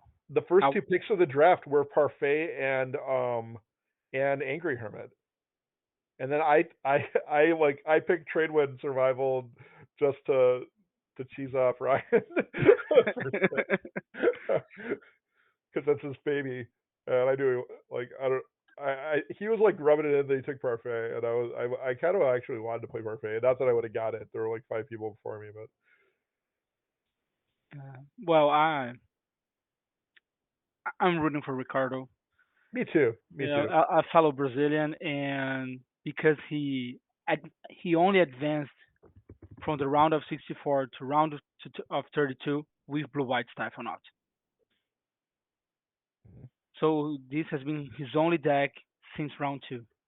Yeah, been just battling with it, staying alive. I Yeah, told him he could survival start, modes. so I started. Yeah. He won the die roll too, which is I had I known that it might have moved me this way. But he's going to port in for turn one. Popular deck manipulation card portent. It's a lot like Ponder if you don't play pre-modern. Only you don't get to draw the card right away. You have to wait until your opponent's upkeep. And also, very importantly, you can choose to port you can choose to portent your opponent. Yeah, it's low trips, can mess with people. Yeah, I've been in both sides of portent. Mm-hmm. Sometimes just kills you. Ryan has the turn one Mox Diamond. He is going to duress Ricardo. Ricardo's showing us a Lotus Petal, a Seal of Cleansing, and a Stifle for targets, and a Meddling Mage. Meddling Mage pretty big, I think, against this Parfait deck, Oh, for right? sure. You can do some work. Yeah, It can also backfires. yeah. Especially with this hand. Like if Ryan doesn't take that Seal of Cleansing, he can just name Source of Plowshares. Doesn't have to worry about the both the druids, and could probably Hmm. just 20 him with the Meddling Mage from there. Yeah. Let's see Ryan's decision. I think he's gonna take the seal though. Oh, he's No, taking Stifle. Stifle. Okay. Does not fear the seal of cleansing. Okay.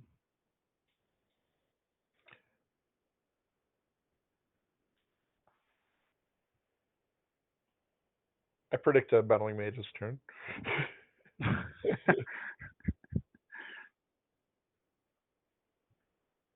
He's playing the Lotus Battle. Thinking about it, yeah. I I might have played it off the Lotus Petal, the battling mage, and not played the land. I think that's an interesting line here, because if Ryan goes and gets land tax, he's off to the races here at his next turn, right? Yeah. He He didn't still play. has Seal Wow. of Cleansing. Uh, he's representing, or he has Counterspell. I mean, that's the only read because he can like Meddling Mage and then Seal of Cleansing something relevant. So he Hmm. has a development. Right. I can only assume that Ricardo drew counterspell last turn too. Yeah, that's the. Yeah. That's what you just said, right? I'm sorry. No, I said that he has it or he's representing one. Yes. But why represent something you don't have in Time Walk yourself? So Yeah. he must have it. Especially when he has such an obvious play, right? Yeah. So as predicted, naming swords and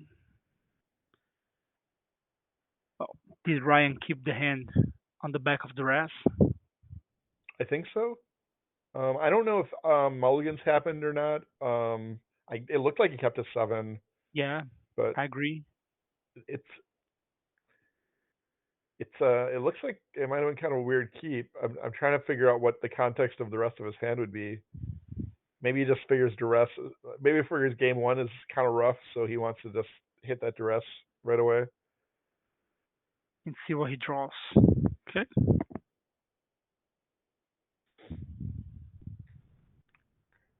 Card's gonna add the seal cleansing. This is a huge advantage on Ricardo's side here. Yeah. Another duress. Good thing he played that seal. What he did.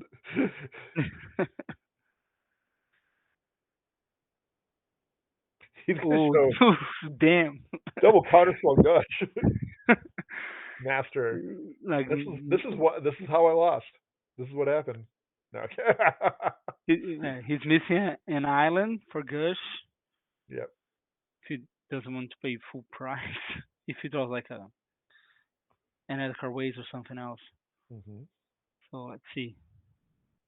So he's just gonna roll in every turn here with the old meddling mage. Whittle him down. Coolest chipping away. Chip, chip, chip. 8 cards. You get to draw 8 cards, Ryan. Can you stop this meddling mage? The thing is, in Ryan's deck list, he doesn't have a lot of outs to the swords. You know, he's Hmm. it's oath and swords is what a lot of these decks are playing now. They're not even playing a Wrathigot anymore. So I Yeah. don't know.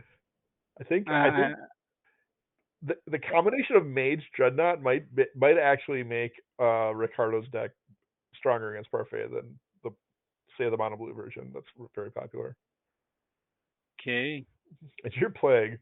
Have it in the clock. Yes, he just cast 8 time walks. He gets 16 turns to live now. Yeah. Okay.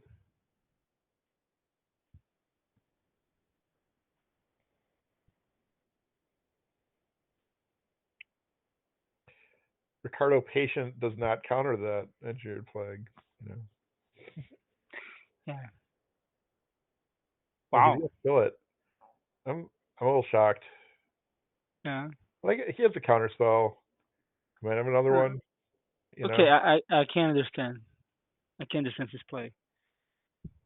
Oh, killing the engineered plague. I'm not Yeah. sure either. I can't understand if it's accurate. I don't believe so. If You it's a know. good play. Yeah.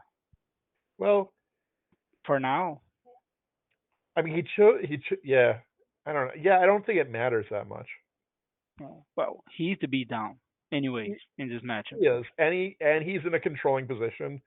I don't hate the choice to um keep his clock going and like it is kind of like a like basically what I said, like playing that engineered plague is basically gets him 8 more draw steps, to get to something good.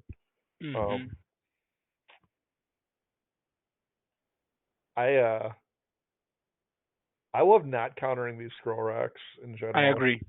I think that's I think if you play against Parfait a lot of people are very scared of the scroll rack. I especially find that when I'm playing Parfait, that people are very scared of the scroll rack.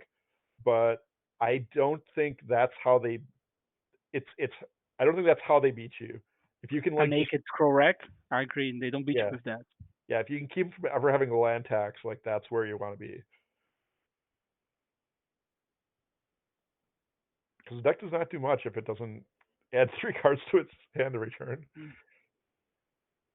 All right, Ryan is gonna enlighten tutor now, and and he's gonna get that oath of druids. Like I wouldn't put it past Ryan to he was kind of like he might have had this enlightened tutor for some time here Yeah. because he needs lands, and he's known all this time that a land tax wasn't gonna happen or an oath of druids, neither of those cards. So by being patient with it, um, he really puts himself in a good position Mm, to drop the hammer. Is he tutoring? Response?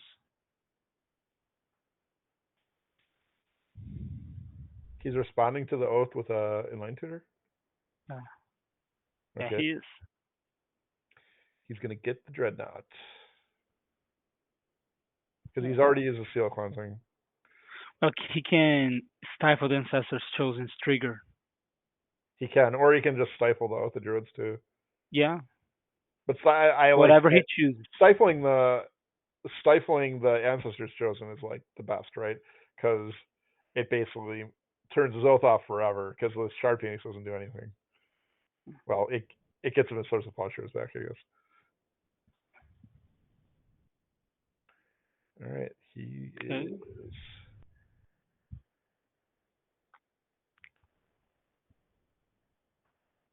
Yeah, I think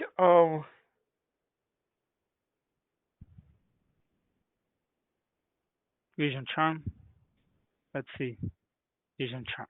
Vision Charm. Yeah, you got it. That's what's Yeah. happening. He would love an island here. Oh, He's been just no waiting for that question. island, or any land really. Hardcast the gush.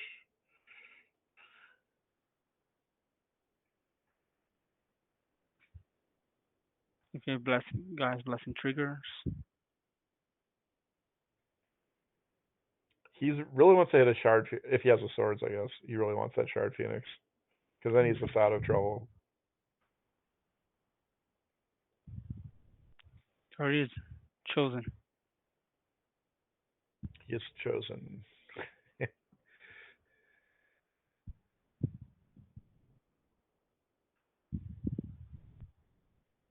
Cardo looks like he's without the stifle, Yeah, seems like it. so he went from 8 to 36. Exactly 3 hits from a dreadnought. You see the use of the permission spell and scroll rack. Yeah, that was the hook. Yeah, was a bait. When you're playing as permission or enchantment artifact removal, you really stacking your threats right is very important and something I think that Ryan probably did beautifully in this game. Using that scroll rack, got the counter spell, then goes and gets the oath that will give him game here. Let's see if Ricardo can power through the Oath of Druids. If he can what? if he can power out a win in the face of both of druids.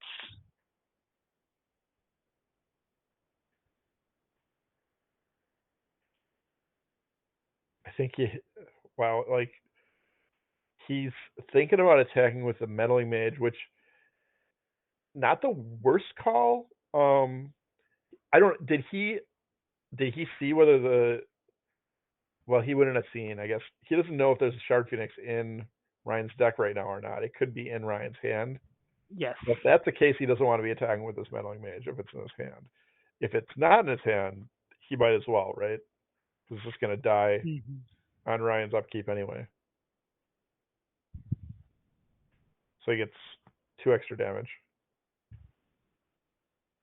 Ryan's not taking any damage here though, because the first strike damage from the Ancestors Chosen is gonna Uh, kill the meddling mage, and then he's gonna plow it before.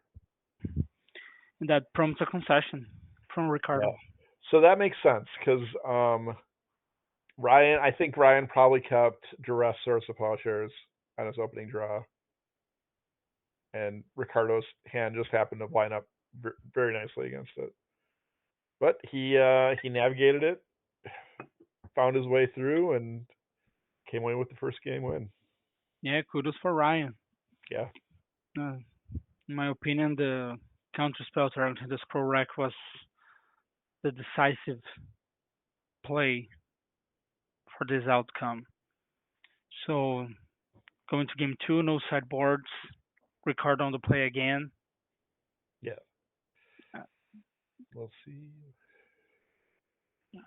What It's happened? past midnight here in Brazil, so Oh wow. yeah, 15 minutes past midnight.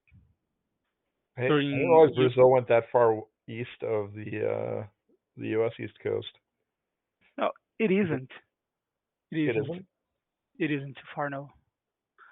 I mean, You it's 10:15 on the East Coast right now. yeah, So you're most part of the year we're only 1 hour difference.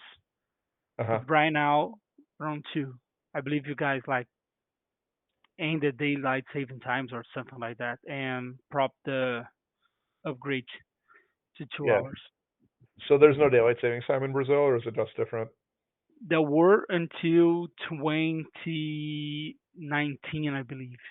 Oh, The former president extincted it, and maybe the actual one will bring it back. If he does, will be at this point of the year will be 3 hours ahead of the East Coast. what? Yes, Weird.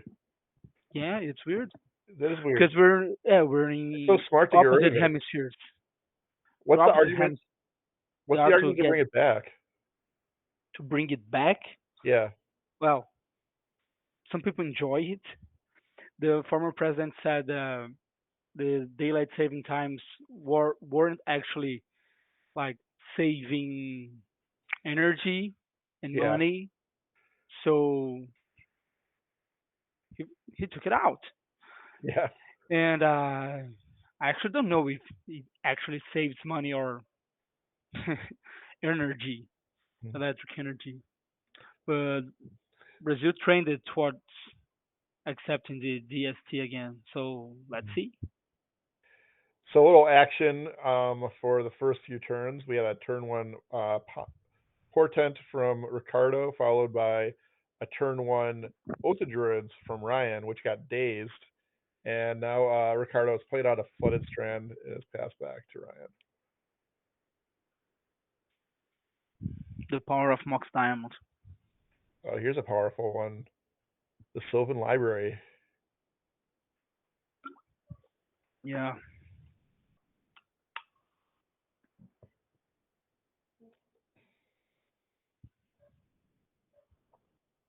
Ricardo just getting the planes, which I predict means we're going to see. Well, we might just see it in Mind Tutor here, rather. Like, I think the fact that he played Flooded Strand means he's Enlightened Tutoring. But Or he's just like getting white mana for Meddling Mage. yeah, I guess so. I thought he would like wait with the Flooded Strand if that was what he was casting, but Maybe you wanted to thin the deck. Gonna mage it. Nope. He's Nope. playing. He's nothing but surprises. Okay, sure.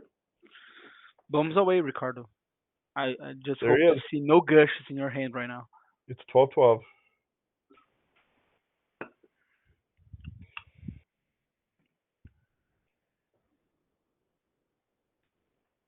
Here he is. A shrimpy.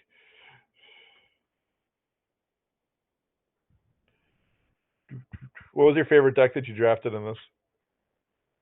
Well, I really enjoyed playing Stompy. Yeah, Yeah, because you went a little the deep with it, didn't you? Or sorry. did you do? You won a couple of matches with it, right? Yeah, I beat Mud on a mulligan to three on the play round one. Nice. Yeah, on the camera was awesome. Sorry for for my opponent. And then I lost a real upsetted match against Crown Fractor. But I really enjoy playing Stompy against like something off the field. Like if I was expecting control in a monthly, I would play like Stompy type. Uh I huh. enjoy it. I also like playing Sneak and Show against you. So it was only one match. Uh huh. It was fun. Yeah, What that about was you? against my trade wins, right? Mhm. Yeah. Yeah. My sideboard was really good for that because it's a red blue deck and I had 6 blasts on my board. Yeah, and you got me. I pyroclasm 2 turns trying to get all your creatures and then resolve like a sneak attack, and you just had the blasts, and I lost game three. Simple as that. Blue blast is so good on that board because that's like your biggest nightmare cards are stuff like Pyroclasm And boom, just easy or Pyrokinesis. That card's a nightmare too. for sure. Uh, so Ryan took four I with think so. the and kept an extra card from the library, the Yeah, Sylvan library. looked at that Sylvan for a while, so I kind of feel like you might be digging here, or it might not have a good answer to this Dreadnought. But every time I say something like that, I'm wrong. So we'll see what happens here. Yeah, they have surprised us before. I agree. So let's see. Forest, plains, With the Druids, nope. Scroll scroll rack. rack. I'm just gonna keep trying to guess the card and see how many wrong ticks I can get. Yeah. Oh, let's see. This is an exciting match. Two of the juggernauts of the format right now, just facing it, hmm battling for the title and bragging rights. And just seeing what the best deck in Premodern is, Yeah, based on the single elimination. yeah, something like that. I believe Ricardo's camera is not being streamed. I'll refresh the stream for me to make sure. Oh, really? Yeah, I can see it in the whereby, but Oh, wow. Well, um, yeah, yeah, Ricardo's we camera. should let Michael Arnold know so he can fix that on his end. I saw it blink earlier, um, Hmm. but yeah, Ricardo's camera went down.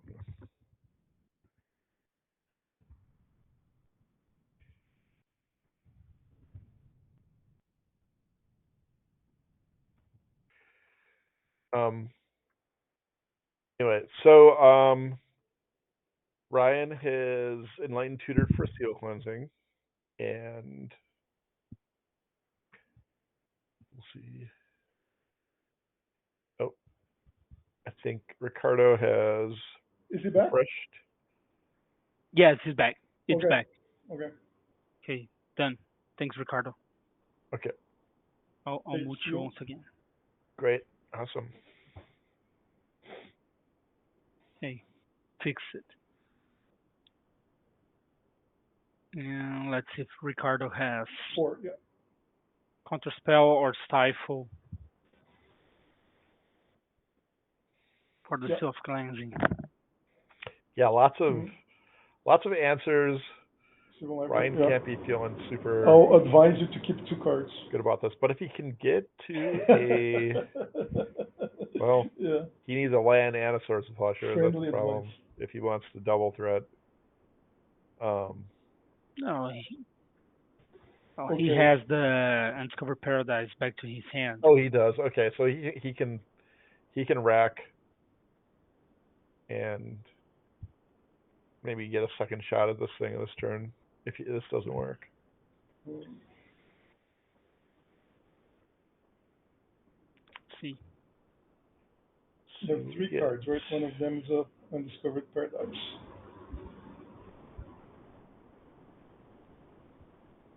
This two color, a blue white. I think I almost would rather have Prohibit um, in my deck than Counterspell. Because look at the situation where if he Okay, had results.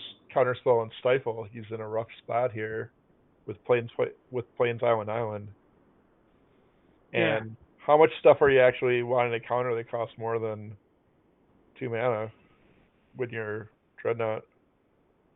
and if you're worried about like some artifacts or enchantment that cost 3 or more mana, you can always play like a Anus in your sideboard Yeah, yeah. and and deal with that.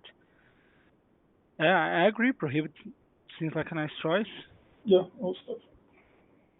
Okay, So we went with Stifle. he stifled. Sure. He stifled the scroll rack. No. No, he stifled the All activation of right. self Okay. cleansing, and Ryo picks up his cards. Okay. It looked like he had he played 2 stifles in a row. The first Now stifle we sideboard. was in the graveyard was the stifle to Okay. stifle the dreadnought trigger. Oh, okay. I thought he Vision Charm, but I guess that was the first game. I'm paying attention. That's what we're Okay, here for. okay, sideboards now. Yeah. Let's check those out. So Ryan has an Acroma, Are Given Find, Aura of Silence, Cop Red, Durez, Engineered Plague, Jira's Verdict, Karmic Justice, 2 Meddling Mages, Pyroclasma, Rare Revelation, Rab, and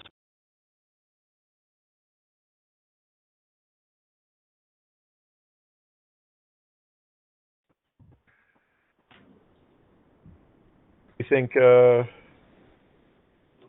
gonna get the list up so I can look too, because I do not parse information well like when people. yeah. So Ryan, yeah, he's gonna be bringing in probably he might bring in he probably needs the Shard Phoenix to kill Meddling Mage. Um, Chroma doesn't really do much here. Aura of Silence is a pretty obvious addition, I think. Duress, Mhm. definitely good. I think I'd play a Verdict, because you might as well. Meddling Mages, very solid. Um, Red Elemental Blast is a definite. So he's got 1, 2, 3, 4, 5, 6, at least 6 cards. 7 if he wants the Archimean Find. And out of his deck is probably coming the Engineered Plague.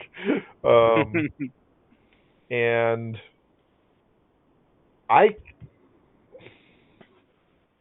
I think I cut the Ivory Tower in this matchup. I tend to cut Ivory Tower a lot after board with this deck. what Rare what a Revelation, revelation for sure. yeah. Um, he, I don't know if you cut the. Do you cut the Shard Phoenix? Probably not, right? Alright, Because probably not. you can kill the Meddling Mages. Yeah, I'm not experienced a perfect player to make the call, but Hmm. I would keep the Shard Phoenix. And we Yep. saw game one that Ricardo made I believe, a misplay and freed Ryan from the Meddling Mage counterspell soft lock. So I Mhm. guess Shard Phoenix, if the game goes long, can play for five, play three, if it got counterspelled, and so on and so forth. It's slow, but it's a way out. Yeah. I think I'm cutting Zer's Weirding, Tormod's Crypt. Um, the I'd probably shave one scroll rack just because I kind of like to the Ray of Revelation, the Ivory Tower, and I might even and the Engineered Plague. I might even cut an Armageddon because that's not quite what this matchup's about to me. And I could also see putting a guy's blessing on the chopping block. Um, but we had 3, 4, 5, 6 cards to bring in, so that's way more than you need to. So I'd probably leave engine pieces in to keep that together. Like the Things scroll rack. get more difficult after sideboard. Yeah, Yeah. I probably would not take the scroll rack out. We'll see. Okay. Yeah, we'll see. So I'll play I think first. he sure, usually I sent think out it's the an even oaths. match. So, Really, that's interesting. okay, I'll keep. Well, Yeah. he probably knows better than me. Um, No, better than me for sure. yeah, And I mean, I played a decent amount of Prepare. On Ricardo's side, I see him bringing in Null Rod, Phyrexian Furnace. Um, Serenity. Is this a Serenity, Serenity matchup? Serenity. Here it is. It's days here, and a seal cleansing for sure. Those 4. He probably boards fairly light. He could bring in Mother of Runes, because a lot of Ryan's interaction does get turned off by it, and he doesn't have a lot of master removal outside the Shard Phoenix. Yeah, I can see an argument for that. Yeah, maybe Ryan sees that coming and leaves one Engineered Plague in. You can name Human, and it both reduces the Meddling Mage and Oh, but kills that's all way Mother. too next level. Yeah, that's. But a level I think the Godfather is capable of reaching. I surely don't disagree. Yeah. Would you side out the Winter Orb for Ricardo? Would I side out the Winter Orb? Yeah, I would. I Ah, don't for think it's sure. I don't think it's good against A Mox Time on that. yeah, against the Max Diamond deck. Also, like it's not good. Like it's just Ryan's total amount of lands he needs to function aren't that high. Although there, yeah, I would probably take it out. It might be worth leaving one in just because he could get no rod down, But I don't that seems pretty tertiary. I don't know, like very out there for it to like work. Stifle Um, not prison. I think I might board out Enlightened Tutors in this matchup, but maybe that's crazy. He definitely takes Silver Removal out. I think he takes Winter Orb out. Um, I Would could you take see. out Dave? I kind of like Days because Ryan does operate on those low mana amounts. It's hard for him to play around Days a lot of the time. I think. Okay. So I think I'd be staying in Days Town. No, as a in your matchup, I know it's different decks, but Ricardo usually takes down the number of counter spells in his deck, permission spells, so we don't have to Mhm. resolve an ambiguity. And here comes Ryan with the rest. He's going to see an Enlightened Tutor, a Portent, 2 Vision Charms, and our favorite 12/12. There goes one Vision Charm. The defensive spell, the second Vision Charm.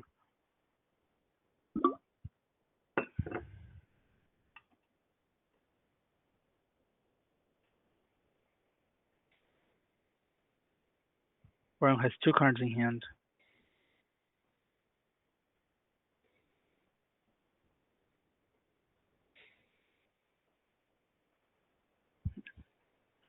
Ricardo casts Portent.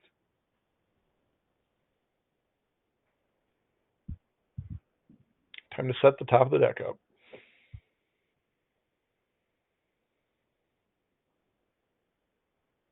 If you're in Ricardo's place, what you're looking for? Um, I'm looking.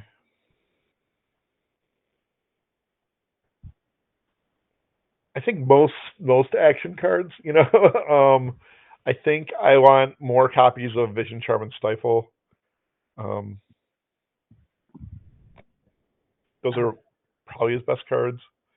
Um, any like Null Rod would be great, right? Yeah, but he has an enlightening tutor if he wants That's true. to look for a no rod. But he was gonna go for that. He probably wanted a portent at that turn, right? Yeah. I don't hate that. If he could have, he could have just like tutored for no rod, slowed down that Mox Diamond.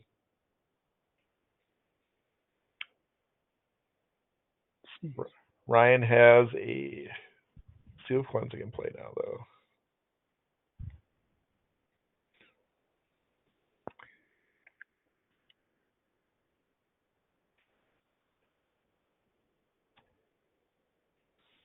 Hmm. So now what? Yeah.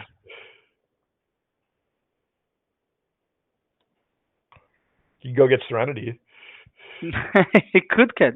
He could. but that just trades with the Seal of Cleansing, right? Oh, yeah, yeah. Maybe he has Stifle, go Serenity, and then poof, still and a then two trades for with Mox Diamond. still a 2 for 2 right now. He can kind of. I think. Yeah, I don't know if I would have cast this in Line Tutor. I like waiting because like he can wait a while on this Serenity his opponent, right? He gets Yeah, Steel Haunting though to fight the fight. he's under no pressure. Like, Yeah, Ryan has like, two cards in hand. like given what Perfect can perform. And sometimes we get caught in the feeling that okay, this is I'm a bit down deck. I have to win faster. If Perfect gets going, things get tough. But he has some wiggle room due to the lack Yeah, of cards in Ryan's hand. agree with that. So he's play a seal.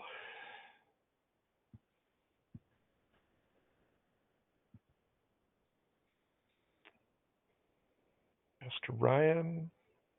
Ryan just missing any engine pieces here.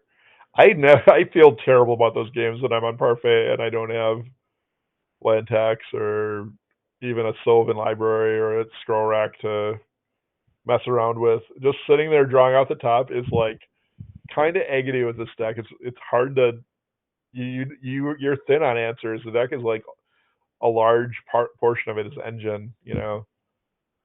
I see, and I believe Ryan kept a hand in the same style of the first game with duress and interaction. Yeah. And first I had think swords, and now he has self cleansing. yeah, I feel like he must have Source of Plowshares, right? Oh yeah. What else?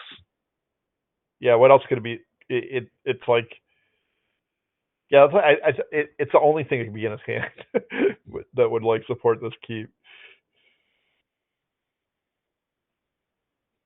And I believe Ricardo can make this read as well. So if he tried to find like a stifle another vision charm to defend himself, he'll be in a good spot. Okay, he'll do self cleansing. Some in certain point play dreadnought, vision charm. There goes sword splashes, vision charm again, breathe, attack 2 times. So Yeah. he's playing something around that. Mhm. Both He has more players information. Both players, sorry. Go both ahead. players just playing off the top here. Like I mean, we don't know. Ricardo might not. If Ricardo doesn't have any other gas either, he's in a slower position to Ryan. But he has a lot more draw spells to get him back in. I think. overall. Yeah, maybe he's missing an island since he hasn't like shuffled his hands together. I was under the impression that he drew the island out of the portent in Ryan's upkeep. Wow, karmic justice Ooh, days. coming down. And as you rationalize, okay, I like days in this matchup, and Ricardo does as well, even on the draw. Oh yeah.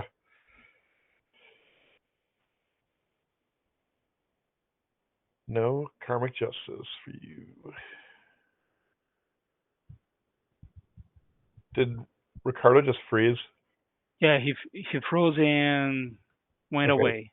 He's he went coming away. back.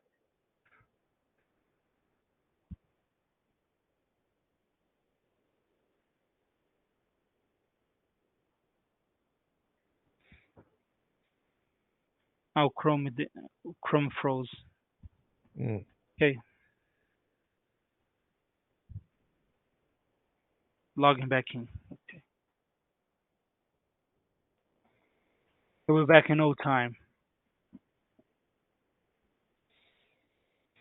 Any big tournaments coming up in Brazil? Okay, Well, I'm back. Oh, he's okay, back. Ricardo's back. My Well, Chrome froze. Oh, I can't hear you now.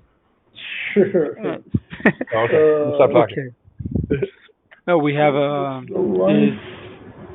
this coming Thank you, Sunday. because I We have sent a another message qualifier to the for guys. the third Okay, so season that was your of turn. the Yeah, Premodern League here in São and Paulo, averaging yeah, 5 rounds of and then Swift, pass. 17, 20 players. Okay. Oh, Draw. Yeah, live tournament? live tournament once a month. Nice. Yeah, Y'all season should there. stream it. Well, we should, and the finals of the first season we did stream. Seal, Oh, your nice. seal. Yeah, we did stream. Who won it? The Rock won it. The Rock won it. Hmm. And season And two was won by Ricardo charm playing Blue my White dreadnought. Siphonauts. And And we're pass. I have three going cards. to just to the second qualifier for the third season. Nice.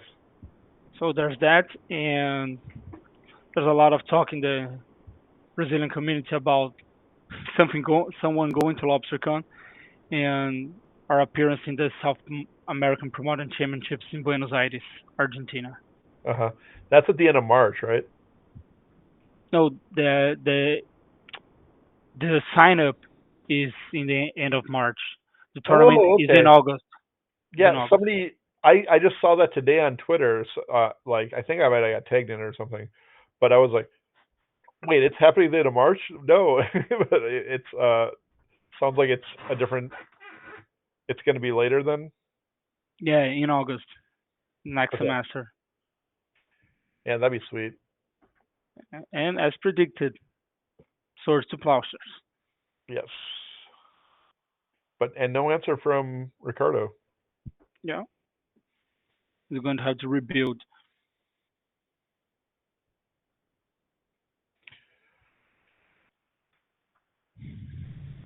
Well, Needed a little more patience.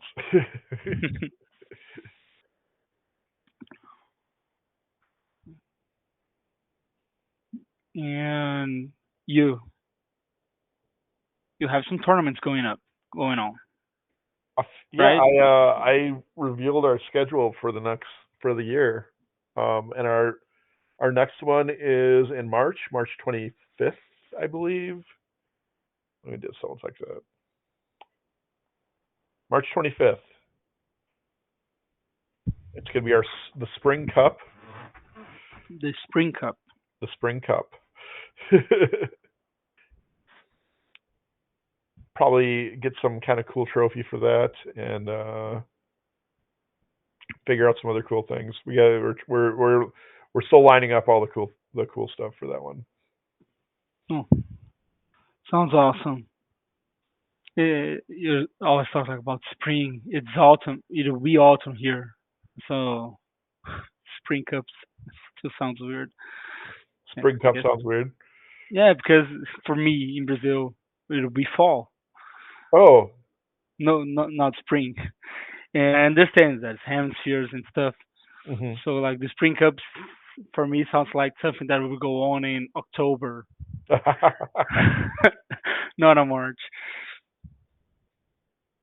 And you should stream, right?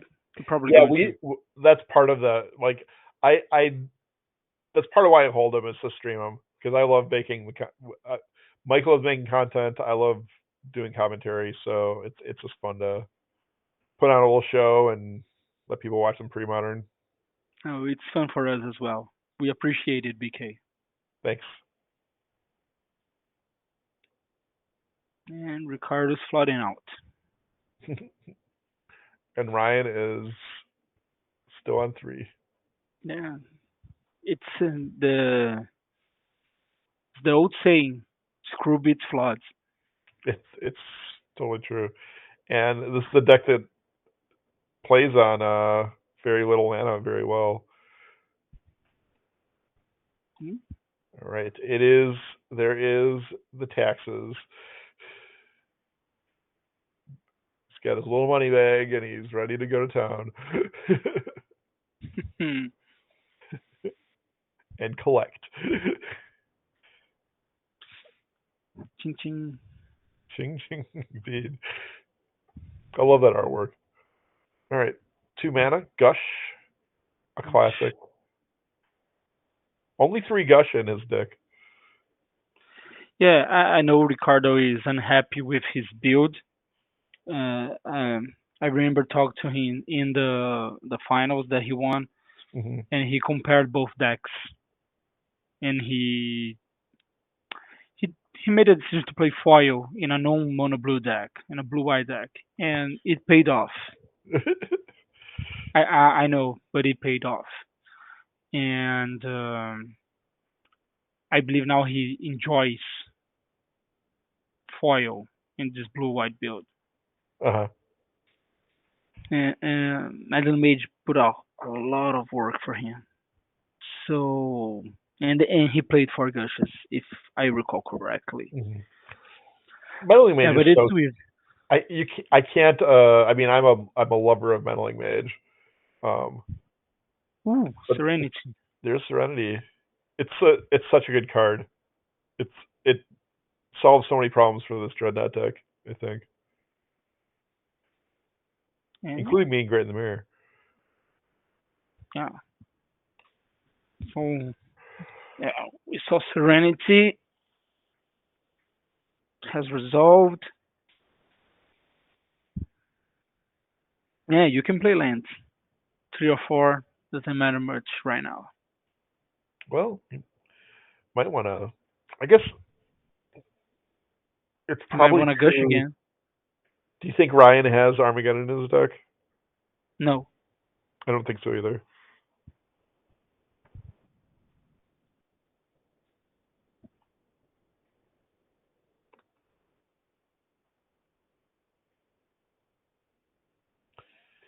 Right? Ryan is gonna go +3 cards here.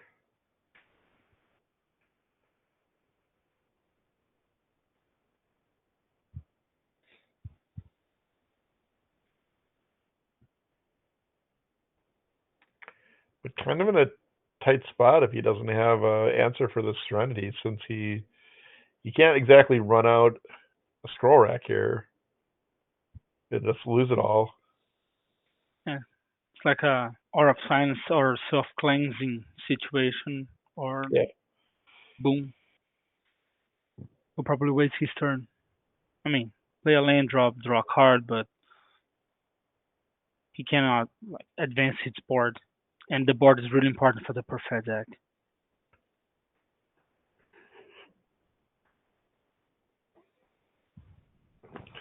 I don't know if I would have played the. I I think if I was in Ricardo's spot, I'd be a little more careful with my land plays.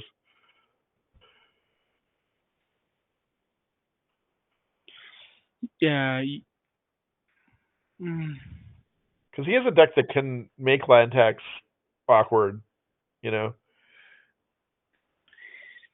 yeah, but sometimes he needs to have like 3 mana to defend the Stifle, the Dreadnought.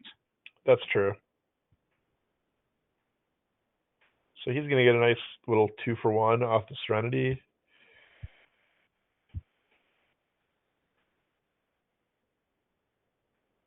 And Ryan has 5 unknowns in his hand. Okay, he's playing the fifth land. Seal of removal. Wow, I was not expecting that. Maybe it's to. I guess it's probably proactively trying to solve Ryan's meddling mages, right? Or just defend the dreadnought like a double function. Yeah, not the best way to defend it, I would say, but it's Eh, it It makes still sense. trades with Source of Plowshares. Hmm. I mean, in this situation with Stife, okay, he's down a card, but in other situations, not necessarily. Ryan is Argivian Finding. Karmic Justice. Is he point Karmic Justice? No, Self No, Cleanse. Seal Yeah, Cleansing. yeah. It's a lot more sense. So in this situation, if he seal or removal in response to self cleansing, since Ryan spent a card, not the worst. I believe the meddling mages are the main target, but it has a double function. Yeah, It can happen.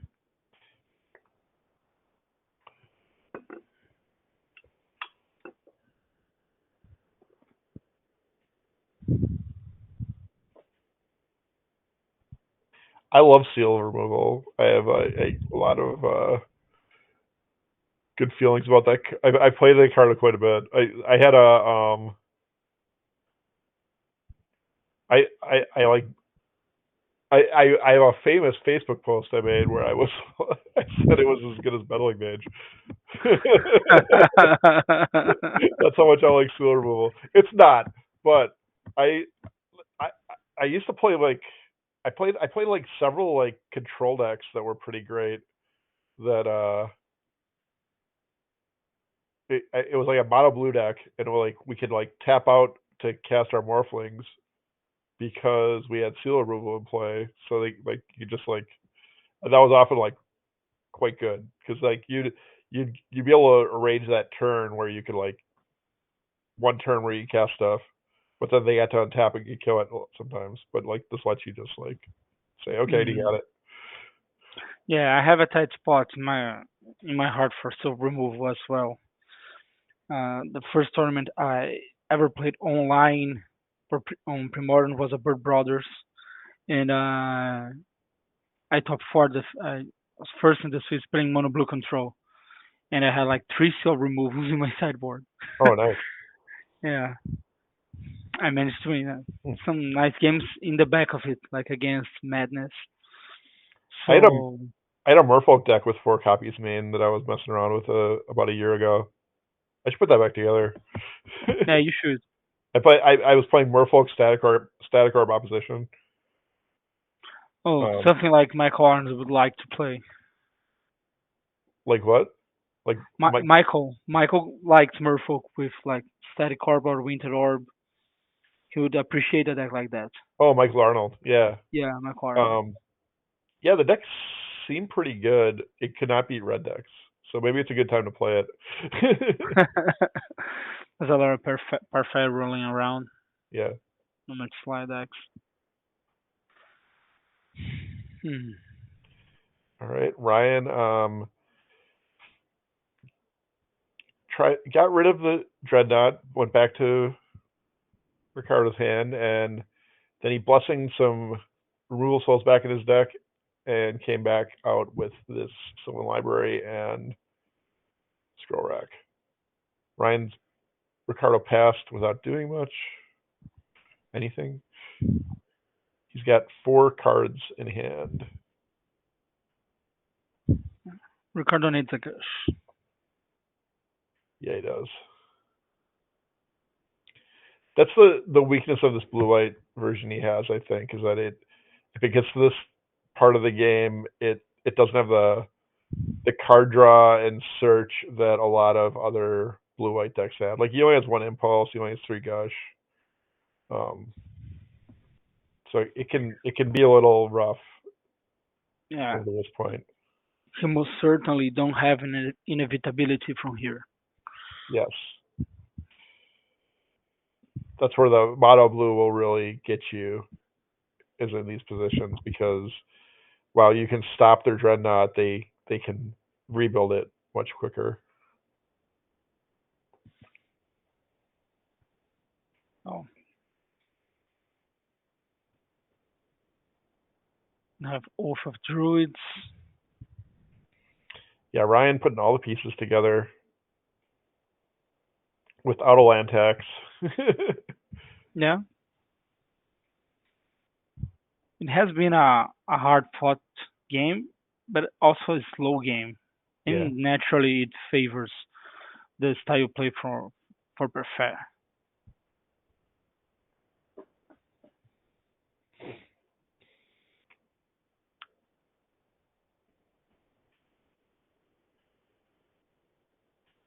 Brings to at 16 life.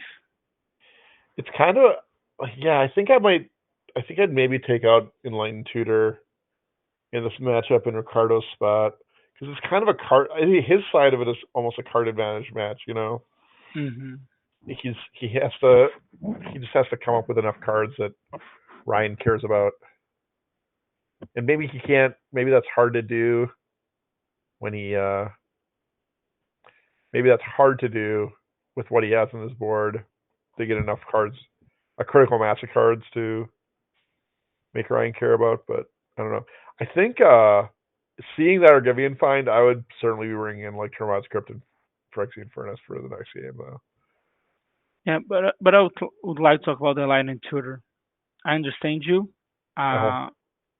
Uh, I'm not saying I disagree, but since the blue white deck doesn't D as well as the mono blue deck, sometimes it will be way harder to find the dreadnought. No, not only the hate cards or the removal cards.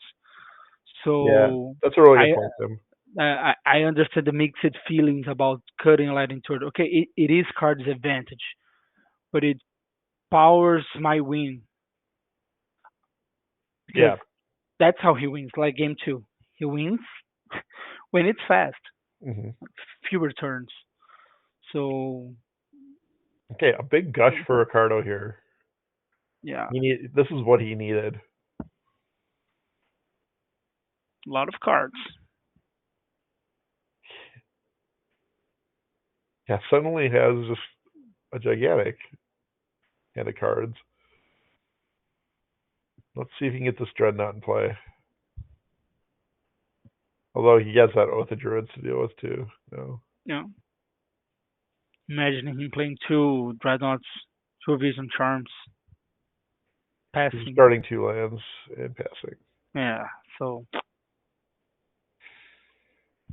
it's looking green for Ricardo.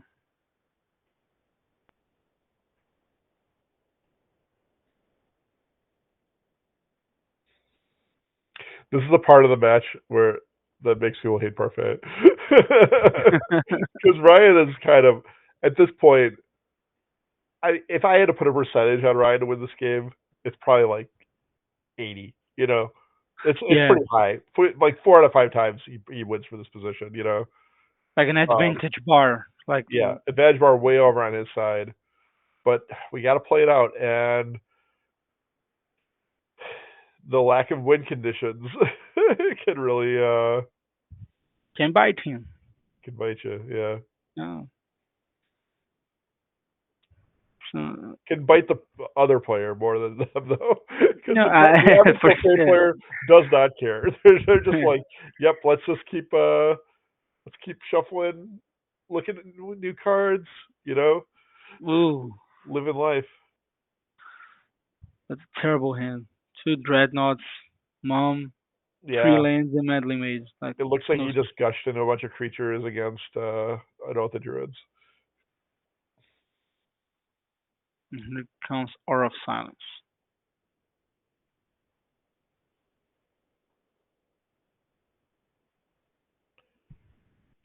What do you think of this as a plan? You bring in your plows,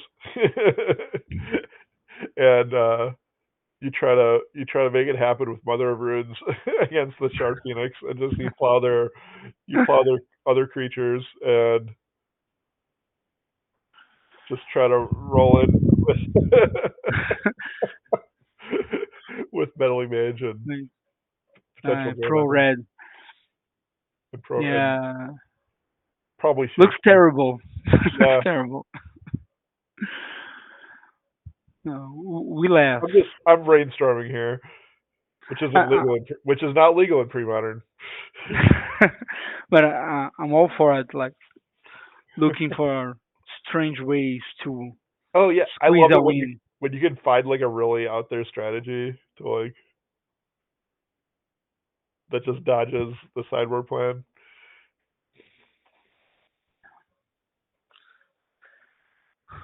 But I don't even think that's like possible right now.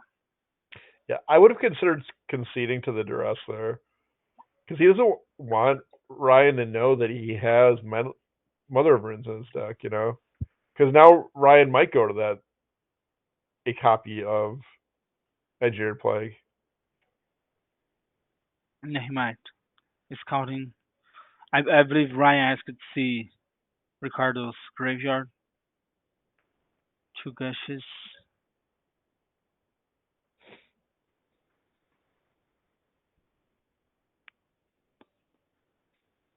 Three vision charms, if I am correct there. Hmm. Well, since he decides to keep playing when the rest hits the stack, okay, no rot.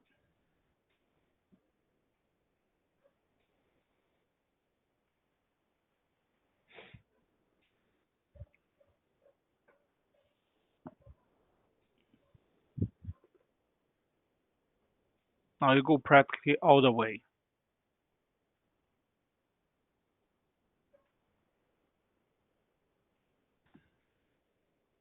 He's not gonna mess around.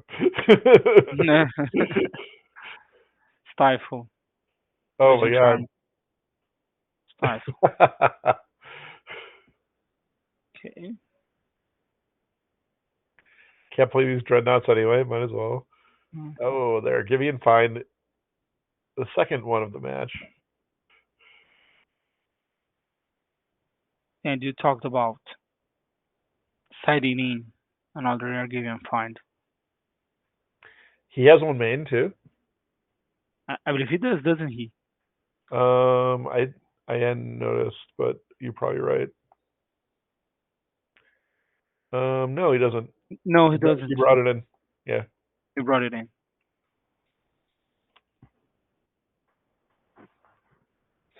But after sideboard, he's with three out of silences. You might as well bring in the furnace, right? Anyway, like I would have just brought it in the dark, but just because it's kind of generally good against Parfait, keeps them from going too crazy here. Yeah. Nuke something and draw a card. Not bad. Okay. Hmm. Maybe even bring the Krypton. If he knows Ryan's on Oath, like bringing Crypt seems pretty good. Mhm. He can Yeah. he can Definitely even some counter a changes. life. He can even counter a life gain. And Ryan took a different road from Raphael and kept off in the sideboarded games.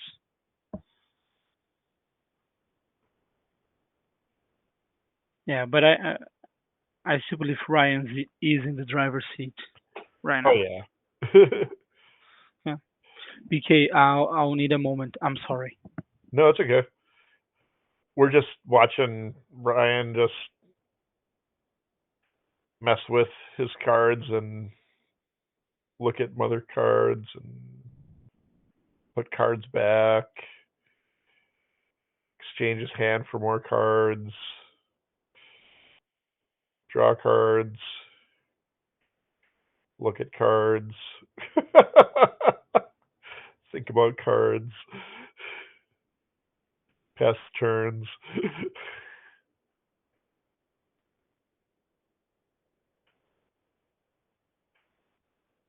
Watch his opponent brick.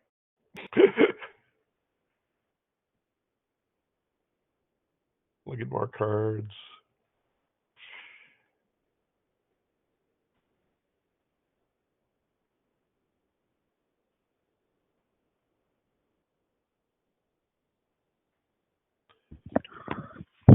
Sorry, I'm back. You miss nothing.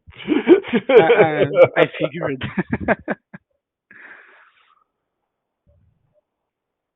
Okay.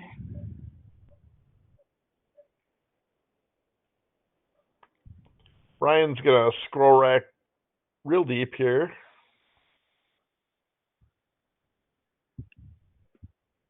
If you were Ricardo, would you still be playing? Like I said, I might have just conceded that to Russ, um, just to just so he doesn't see what that I boarded in Mother of Runes. Yeah. Oof. Second Oath, Yeah. and that's gonna send him back packing. Nah, he's seen enough. Okay. Going to game four. Hmm. Ryan's up 2-1. Just a game away from winning the Gauntlet, the Super Gauntlet, America's Super Gauntlet. America, this is because North and South America. We Yeah, had we had two or three players from South America. I believe two. Just two. Ricardo and I believe Corey, Adam, Mike Harris, you, Ryan, and Galen are Yeah. all from North Well, America. Ryan's from Florida, Oh, and okay. we'd like to donate that to South America if you'll take it. A lot of South Americans enjoy being on, on Florida. Yeah. I don't as a North American, but I don't know. Ryan likes living there, so it's got to be pretty No, good. I've never. Do you know if Ryan has ever been in South America? I don't know if he. I don't know. I don't know Ryan well enough to have asked him that. We'll ask him in the post interview. Yeah, I'd guess not, but you never know. Doesn't have to be Brazil. Maybe he went somewhere else. Yeah, but it was nice too. First, the like two super gauntlets is awesome. Like so many people with so many decks and willing to play for a couple, no 4 months. And Has it been 4 months? I believe we drafted like in we had to turn in the list in October. Michael said it's October, so at Wow, least we really? played November, December, January, and now February. Wow, that's been a while. Yeah, Um, it's wild. I'm probably a little guilty of not playing my matches. I think Ryan held us up though with his four Yeah. parfait deck. We're just all Boo. waiting for him to finish parfait games all this time. Yeah. Perfect. Hey, he played a lot of perfect games, long perfect games. He played like against Stan still in round one and lost game one. I watched some of the matches. Most of them were recorded, so Hmm. might as well watch them. Okay, let's see if Ricardo can put something together this time around. Oh, he's going for the happy face. The patented Ryan Grodzinski smiley face. No, Ricardo would like more a frowny face when he's moved to five.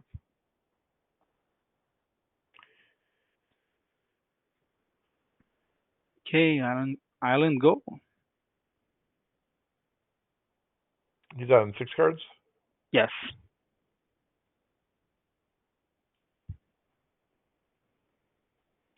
It's one of my favorite islands. Yeah, people enjoy those islands. Michael Arnold made the same comment when you were playing Ricardo regarding those islands, and they are beautiful. I enjoy his choice of When planes as well. when that island came out, we all changed to that island immediately. Like all my friends, all my friends I gamed with, like everybody just used that island. It's Lightning Bolt Island. All right, Ryan's got a nice open here with a turn one oath and a turn two land tax. It's getting a counterspelled. I love it. I love it. Stop land tax. Whatever you do against this deck, Yeah, you can you can kill the oath later. I'll play around it if you can. Sometimes you can. I can imagine like a weird scenario when he spends like three vision charms to do 24. And If you're a parfait player and you have an oath in play and your opponent plays a Zerd, and your dreadnought player plays a Tormod script, do you oath?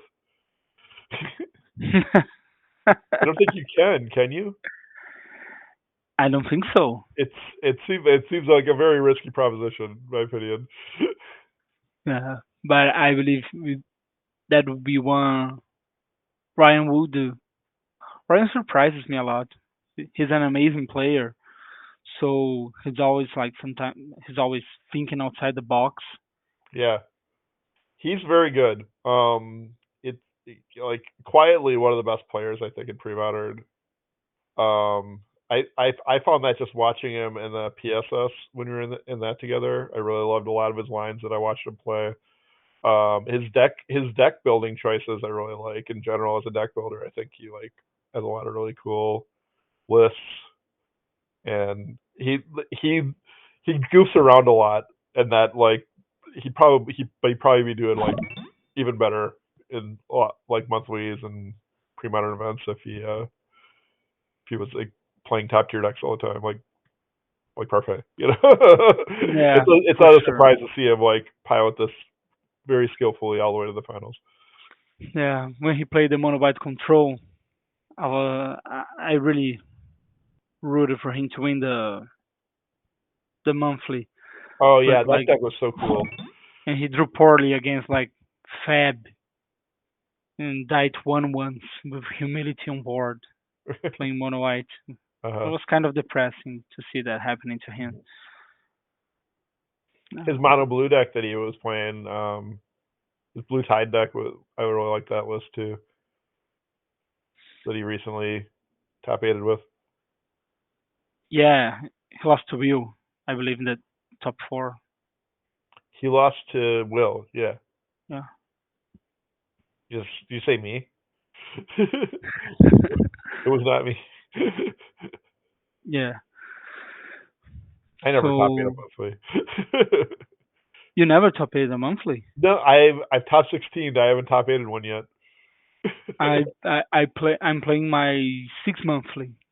Uh, uh I can long not always I can commit to play like 6 matches in 20 days. Yeah, I skip a Uh, lot of them too. I play like probably every other month. I play last year I played January and February, and this year I played January, and now I'm playing February. I Mhm. usually play two decks. I play like something out of the blue. Okay, I want to play this. And the only time I play like a established deck, I played Sly in past February, and I top four. I lost 12. It was like a great experience Mhm. to top a monthly. Yes. Yeah. Um. Yeah. I keep like I've snuck into the top 16 at least 2 times, maybe three, and I just lose that first match every time. You get there. Yeah. Um. Last month I played that trade win deck last month and did terrible with it. It went 2-4. My pod was a killer pod though. It was like um Mike Hoyp and Aaron Dix and Ooh, a lot of goblins.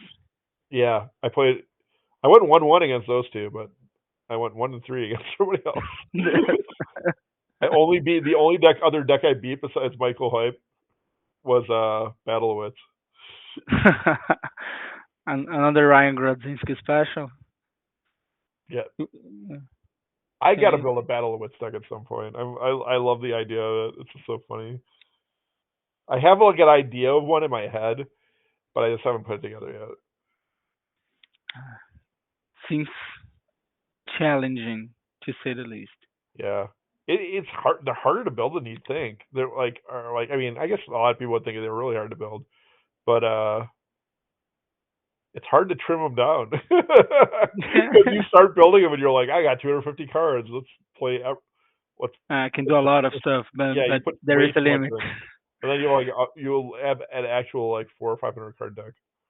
Yeah, and it seems Ryan has land tags and Zudon Orb going on for him. Yeah, he's in the driver's seat again. I believe so. Oh, Yeah, Tag Zorb. Not looking good. He only has one other card in his hand though. it looks like it, but I'm not sure. Maybe he just stacked it really tightly. Well, he hasn't gotten any card advantage besides that so far.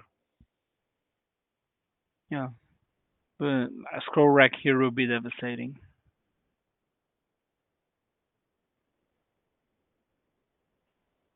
He has No. three cards in hand. Ugh. No, he has seven. The draw step and the three lands from land tax. Ricardo just hasn't had much going on this game. Yeah, last game as well. Okay, he drew creatures with wolf in play. Last game I felt like he had decent stuff last game. Ryan just had like a little bit more, just a few more answers Uh, than he had. maybe maybe into like middle game, escalated quickly after that. I mean, quickly with Parfait. You get it. Uh, it's not precisely comment from me. This game it has been poor for Ricardo, and he gushed, impulse, got serenity to slow a little more Ryan down, but Mm-hmm. Ryan not doing much either though. Sometimes you're playing these land tax decks and it looks like you have a bunch of cards, but they're lands and you don't know how to play them because you have land tax. It's just you're like, yeah, yeah, it do be like that sometimes. yeah, it happens. It happens. I remember And then playing you in start. prison and just trying land, and but I did nothing. I played Parfait in one monthly and it didn't go great. We should play this kind of parfait or something counterspell based, like you Counter did in the spells. PSS I played counterspell. counter spells. The counterspell one's just a wild ride. It's really fun. Yeah, the first PSS match against Ryan uh, Yeah. was impressive. Everybody Commented, banned that deck. Nobody yeah, wanted to because play it, but whoa, it was really impressive. Like whoa, a perfect deck beating Enchantress. Shouldn't Enchantress be the natural predator of this kind of decks? And fair enough. Whoop, you won. yeah, it's much better against those decks for sure than standard parfait. Oh, That deck, I like that version because your good draws with it, I think beat every deck possible. Like it's like really hard if you have like, because there's some games you just literally can counter every spell your opponent plays, or it feels that way anyway. and there's some beauty in it. Like I'm gonna counter every spell you play. And if you resolve something early in the early game, I'm gonna wipe that board. Yeah, and that's why I enjoy mono blue control or blue red when we played. It's just way too nice. You feel powerful. Has Did you have the blue red control deck? Was that you who was yeah, playing that? yeah, it Oh, was me. you You kicked played the crap out of me. Psychotog. Yeah, you just pounded me. That deck's Yeah, cool. Oh, but then I misplayed against Trash Gathon in round two.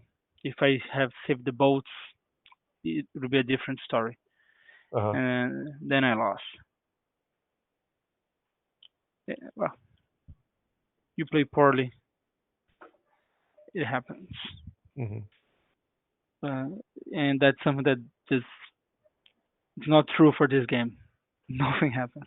I thought I played that match really poorly against you too, though. With the second dog deck, I've not played that Tog deck, that version of Tog much, and I don't think I even looked at the list. I just played Will's list, and I don't think I thought about how his Tog deck is very different from most Tog decks. And I was like, kind of think it was like this, you know, draw lots of cards, counter spells deck, but it kind of isn't. And I think It this seems matchup was, sometimes like a tap out control. Sometimes it doesn't feel like that. yeah, There's a lot of sorcery speed spells. yeah. Okay, naming oath with meddling mage. Okay. Boom, Ryan is swords. gonna source a plowshare, is it? Okay, tapping out for the counter.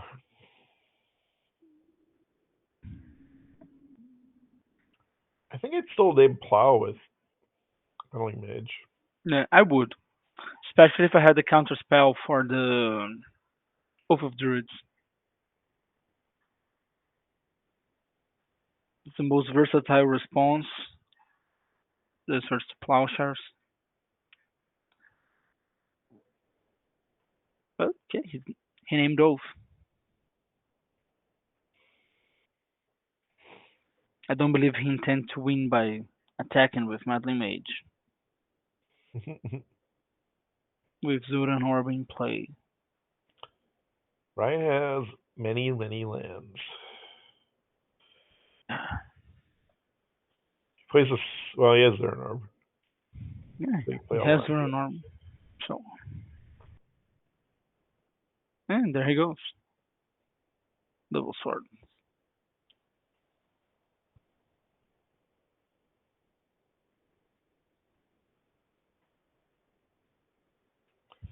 Then a second Aura of Silence. Jeez. Dreadnought.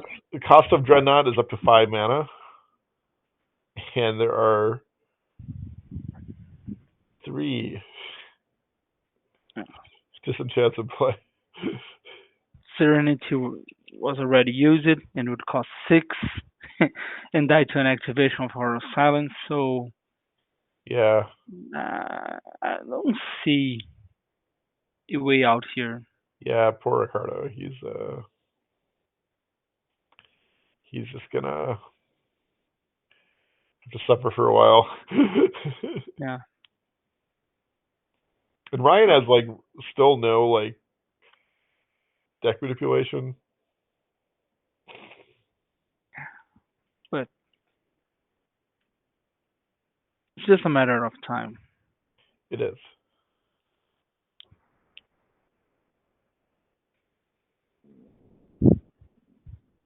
There it is. This this scroll rack you have to counter. Yeah, Once big. the tax is running, you do have to break the combo. But he's running out of counter spells. Yes, it's right where Ryan wants him. You know, he's it's just down to getting getting that last enchantment artifact to stick. Well, it isn't over yet, but it feels over. Ryan might have almost all of his lands out of his deck though at this point Yeah. because he stopped taxing. Yeah, he's drawing gas, and now he has more lands than Ricardo. I know he has Wooden Orb that he Hmm. probably can't tax anymore. He probably has most of his basics out. Yeah. He has 9 plains, I think, a swamp and a forest. I'm just guessing here. I was right. So He's yeah, essentially drawing gas from now on. Oof. Givian Fine on the scroll rack.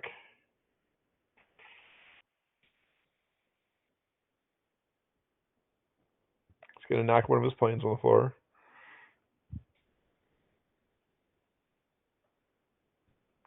And for a minute, we have a glimpse of Ryan's face. I was I thought about like, going off about it just for the playback for Ryan, just like watching it, and I just like start calling a buffoon for dropping the planes on the floor. And, and here comes the concession. Yep, and that is it. Uh, the Godfather, Ryan Grodzinski, has won the America's Super Gauntlet. Congrats to Ryan. Yeah, and Congrats to Ricardo as well with the top finish. Let's hear from them. let's unmute him. Can we? I Who's, don't think we. I who don't, who is too humble?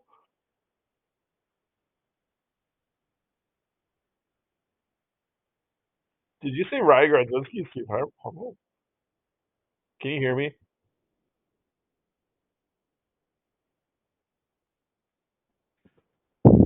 They can't hear us. I sideboarded out. What did I take out? Ivory Tower, Engineer Plague, Zer's Yeah. Weirding, So Tormod's it's Crypt, One where's the Armageddon, relation? and Ray. Yeah. I Besides believe being the duress, red elemental blast. Yeah. The orb Yeah, silence. I brought in that.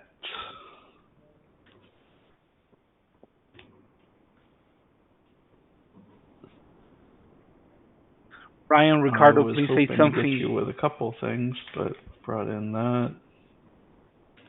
Brought in that. I tried to get him on mute. That was great. I don't think they can hear us. So I was Yeah, hoping to get you.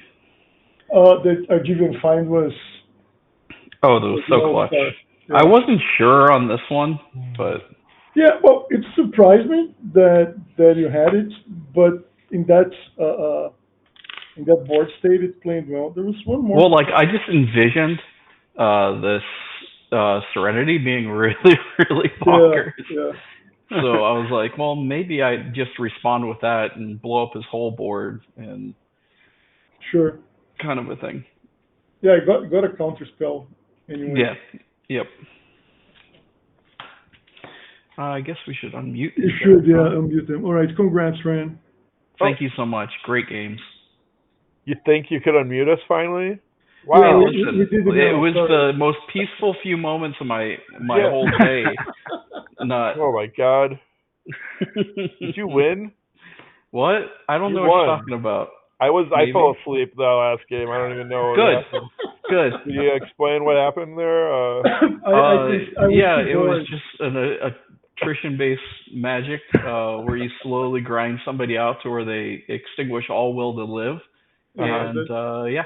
that pretty much sums how I felt. A pile of Aura of Silences just stacking up. Excuse my new office; it's a work in progress. I Yeah, just no moved Beautiful. into another place. You should get another laundry basket. Yeah, it's. Fill it up with If I showed you the fill it up cards with that some were more in there right cardboard now, you boxes. would laugh your ass off. You could fill up another laundry basket with cardboard boxes. That would make Yeah, why things not? look really nice. Why not? This is how I roll. This is the true Florida life. Well, congratulations, Ryan, on Thank you. your championship. I totally beat you with trade-ins. Just saying. And yeah, tell us about your path with the parfait deck. The deck's you beat very me good. twice. Yeah. As far as the path, hold on. I actually have that here somewhere. I got it here. You He beat me round one in the finals.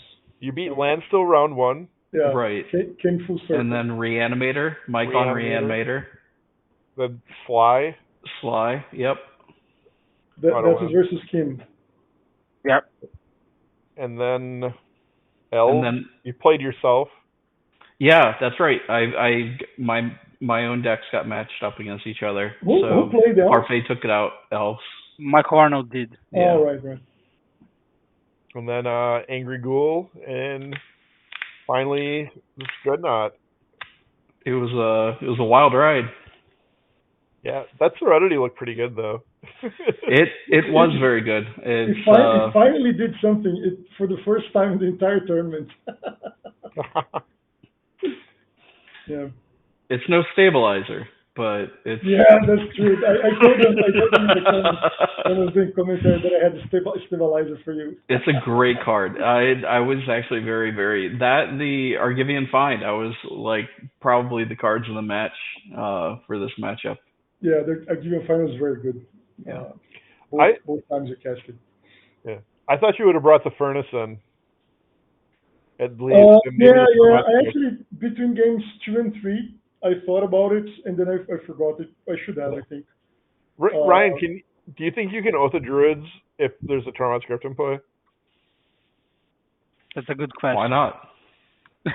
YOLO. Well, YOLO.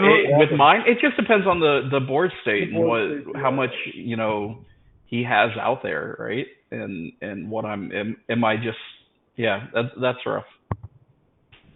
Yeah, so I probably should have brought those in. Because my hope is to land a no round, but I have so much artifact and enchantment removal that probably the more I have, the more likely I am to stick something. So yeah, I think I should have brought in those. It's a rough matchup, I think. No, it is, yeah. Yep. All right. But good games.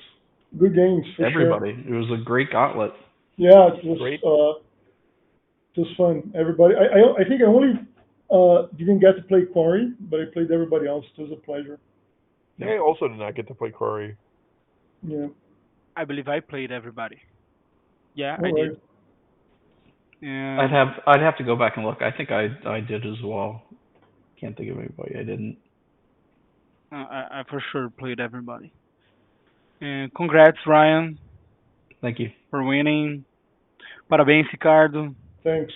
Yeah, that was a tough one, but Yeah. so I my strategy of losing 7 matchups round 1 almost got me there. You just got to take out the trash first. Exactly. And then, Well, everybody had to worry about multiple matchups. I could focus solely on exactly. This was your first pick of the gauntlet too. This was the first deck anybody picked was Parfait. Yeah. None of us even got a chance to play this deck No. because Ryan stole it from us, and then he beat us all with it. So it must be the best because we all, it was picked first. Yeah, I think first pick wins. It makes sense. Mm-hmm. But also, I remember back in October, Ryan had recently been traumatized by playing the Super League or something. Right? You're playing. Yeah, I think that was my primary motivation or whatever for taking it. I forget exactly how it went down. Yeah, the biggest pick of the draft was definitely the pack one, pick one, trade one survival. I didn't see that coming at all. All the way to top 4, baby. I don't know. Yeah, I still feel that one. I woke up. I took a nap earlier today, and I woke up in a cold sweat. Like, God, I wanted it so bad. I wanted the final match to be the trade wins versus the parfait. Because if I win there, it's just like, oh, Yeah, this yeah. is the sweetest victory. Yeah, But I have to. nope, somebody ruined that for me. I'm not sorry at all, actually. All right, guys. I'm speaking for myself, but I imagine that's true for Kim as well. I need to go to sleep Yeah, Yep. because it's it's 1:30 in the yeah, morning. 1:30 in the morning. All right. Well, sleep Have a well, yeah, have everybody. a great Great day. job. Thanks for the And It entertainment. was a lot of We're gonna fun. stay on stream to find out what's in that laundry basket. I just have one more thing to say. Thanks for everyone, and especially to Michael for being at oh, Yes, PO. absolutely. Oh very yeah, much thank you, so. Michael. That Yeah, was awesome. thanks for I don't inviting know how me. you juggled two brackets and all of us. Yeah, such a master. Maniac. So yeah, we have to go. It's been a pleasure, and see you guys around. Absolutely. Take care, guys. Bye. Best community in the Bye bye. world. All right, we're done. Bye.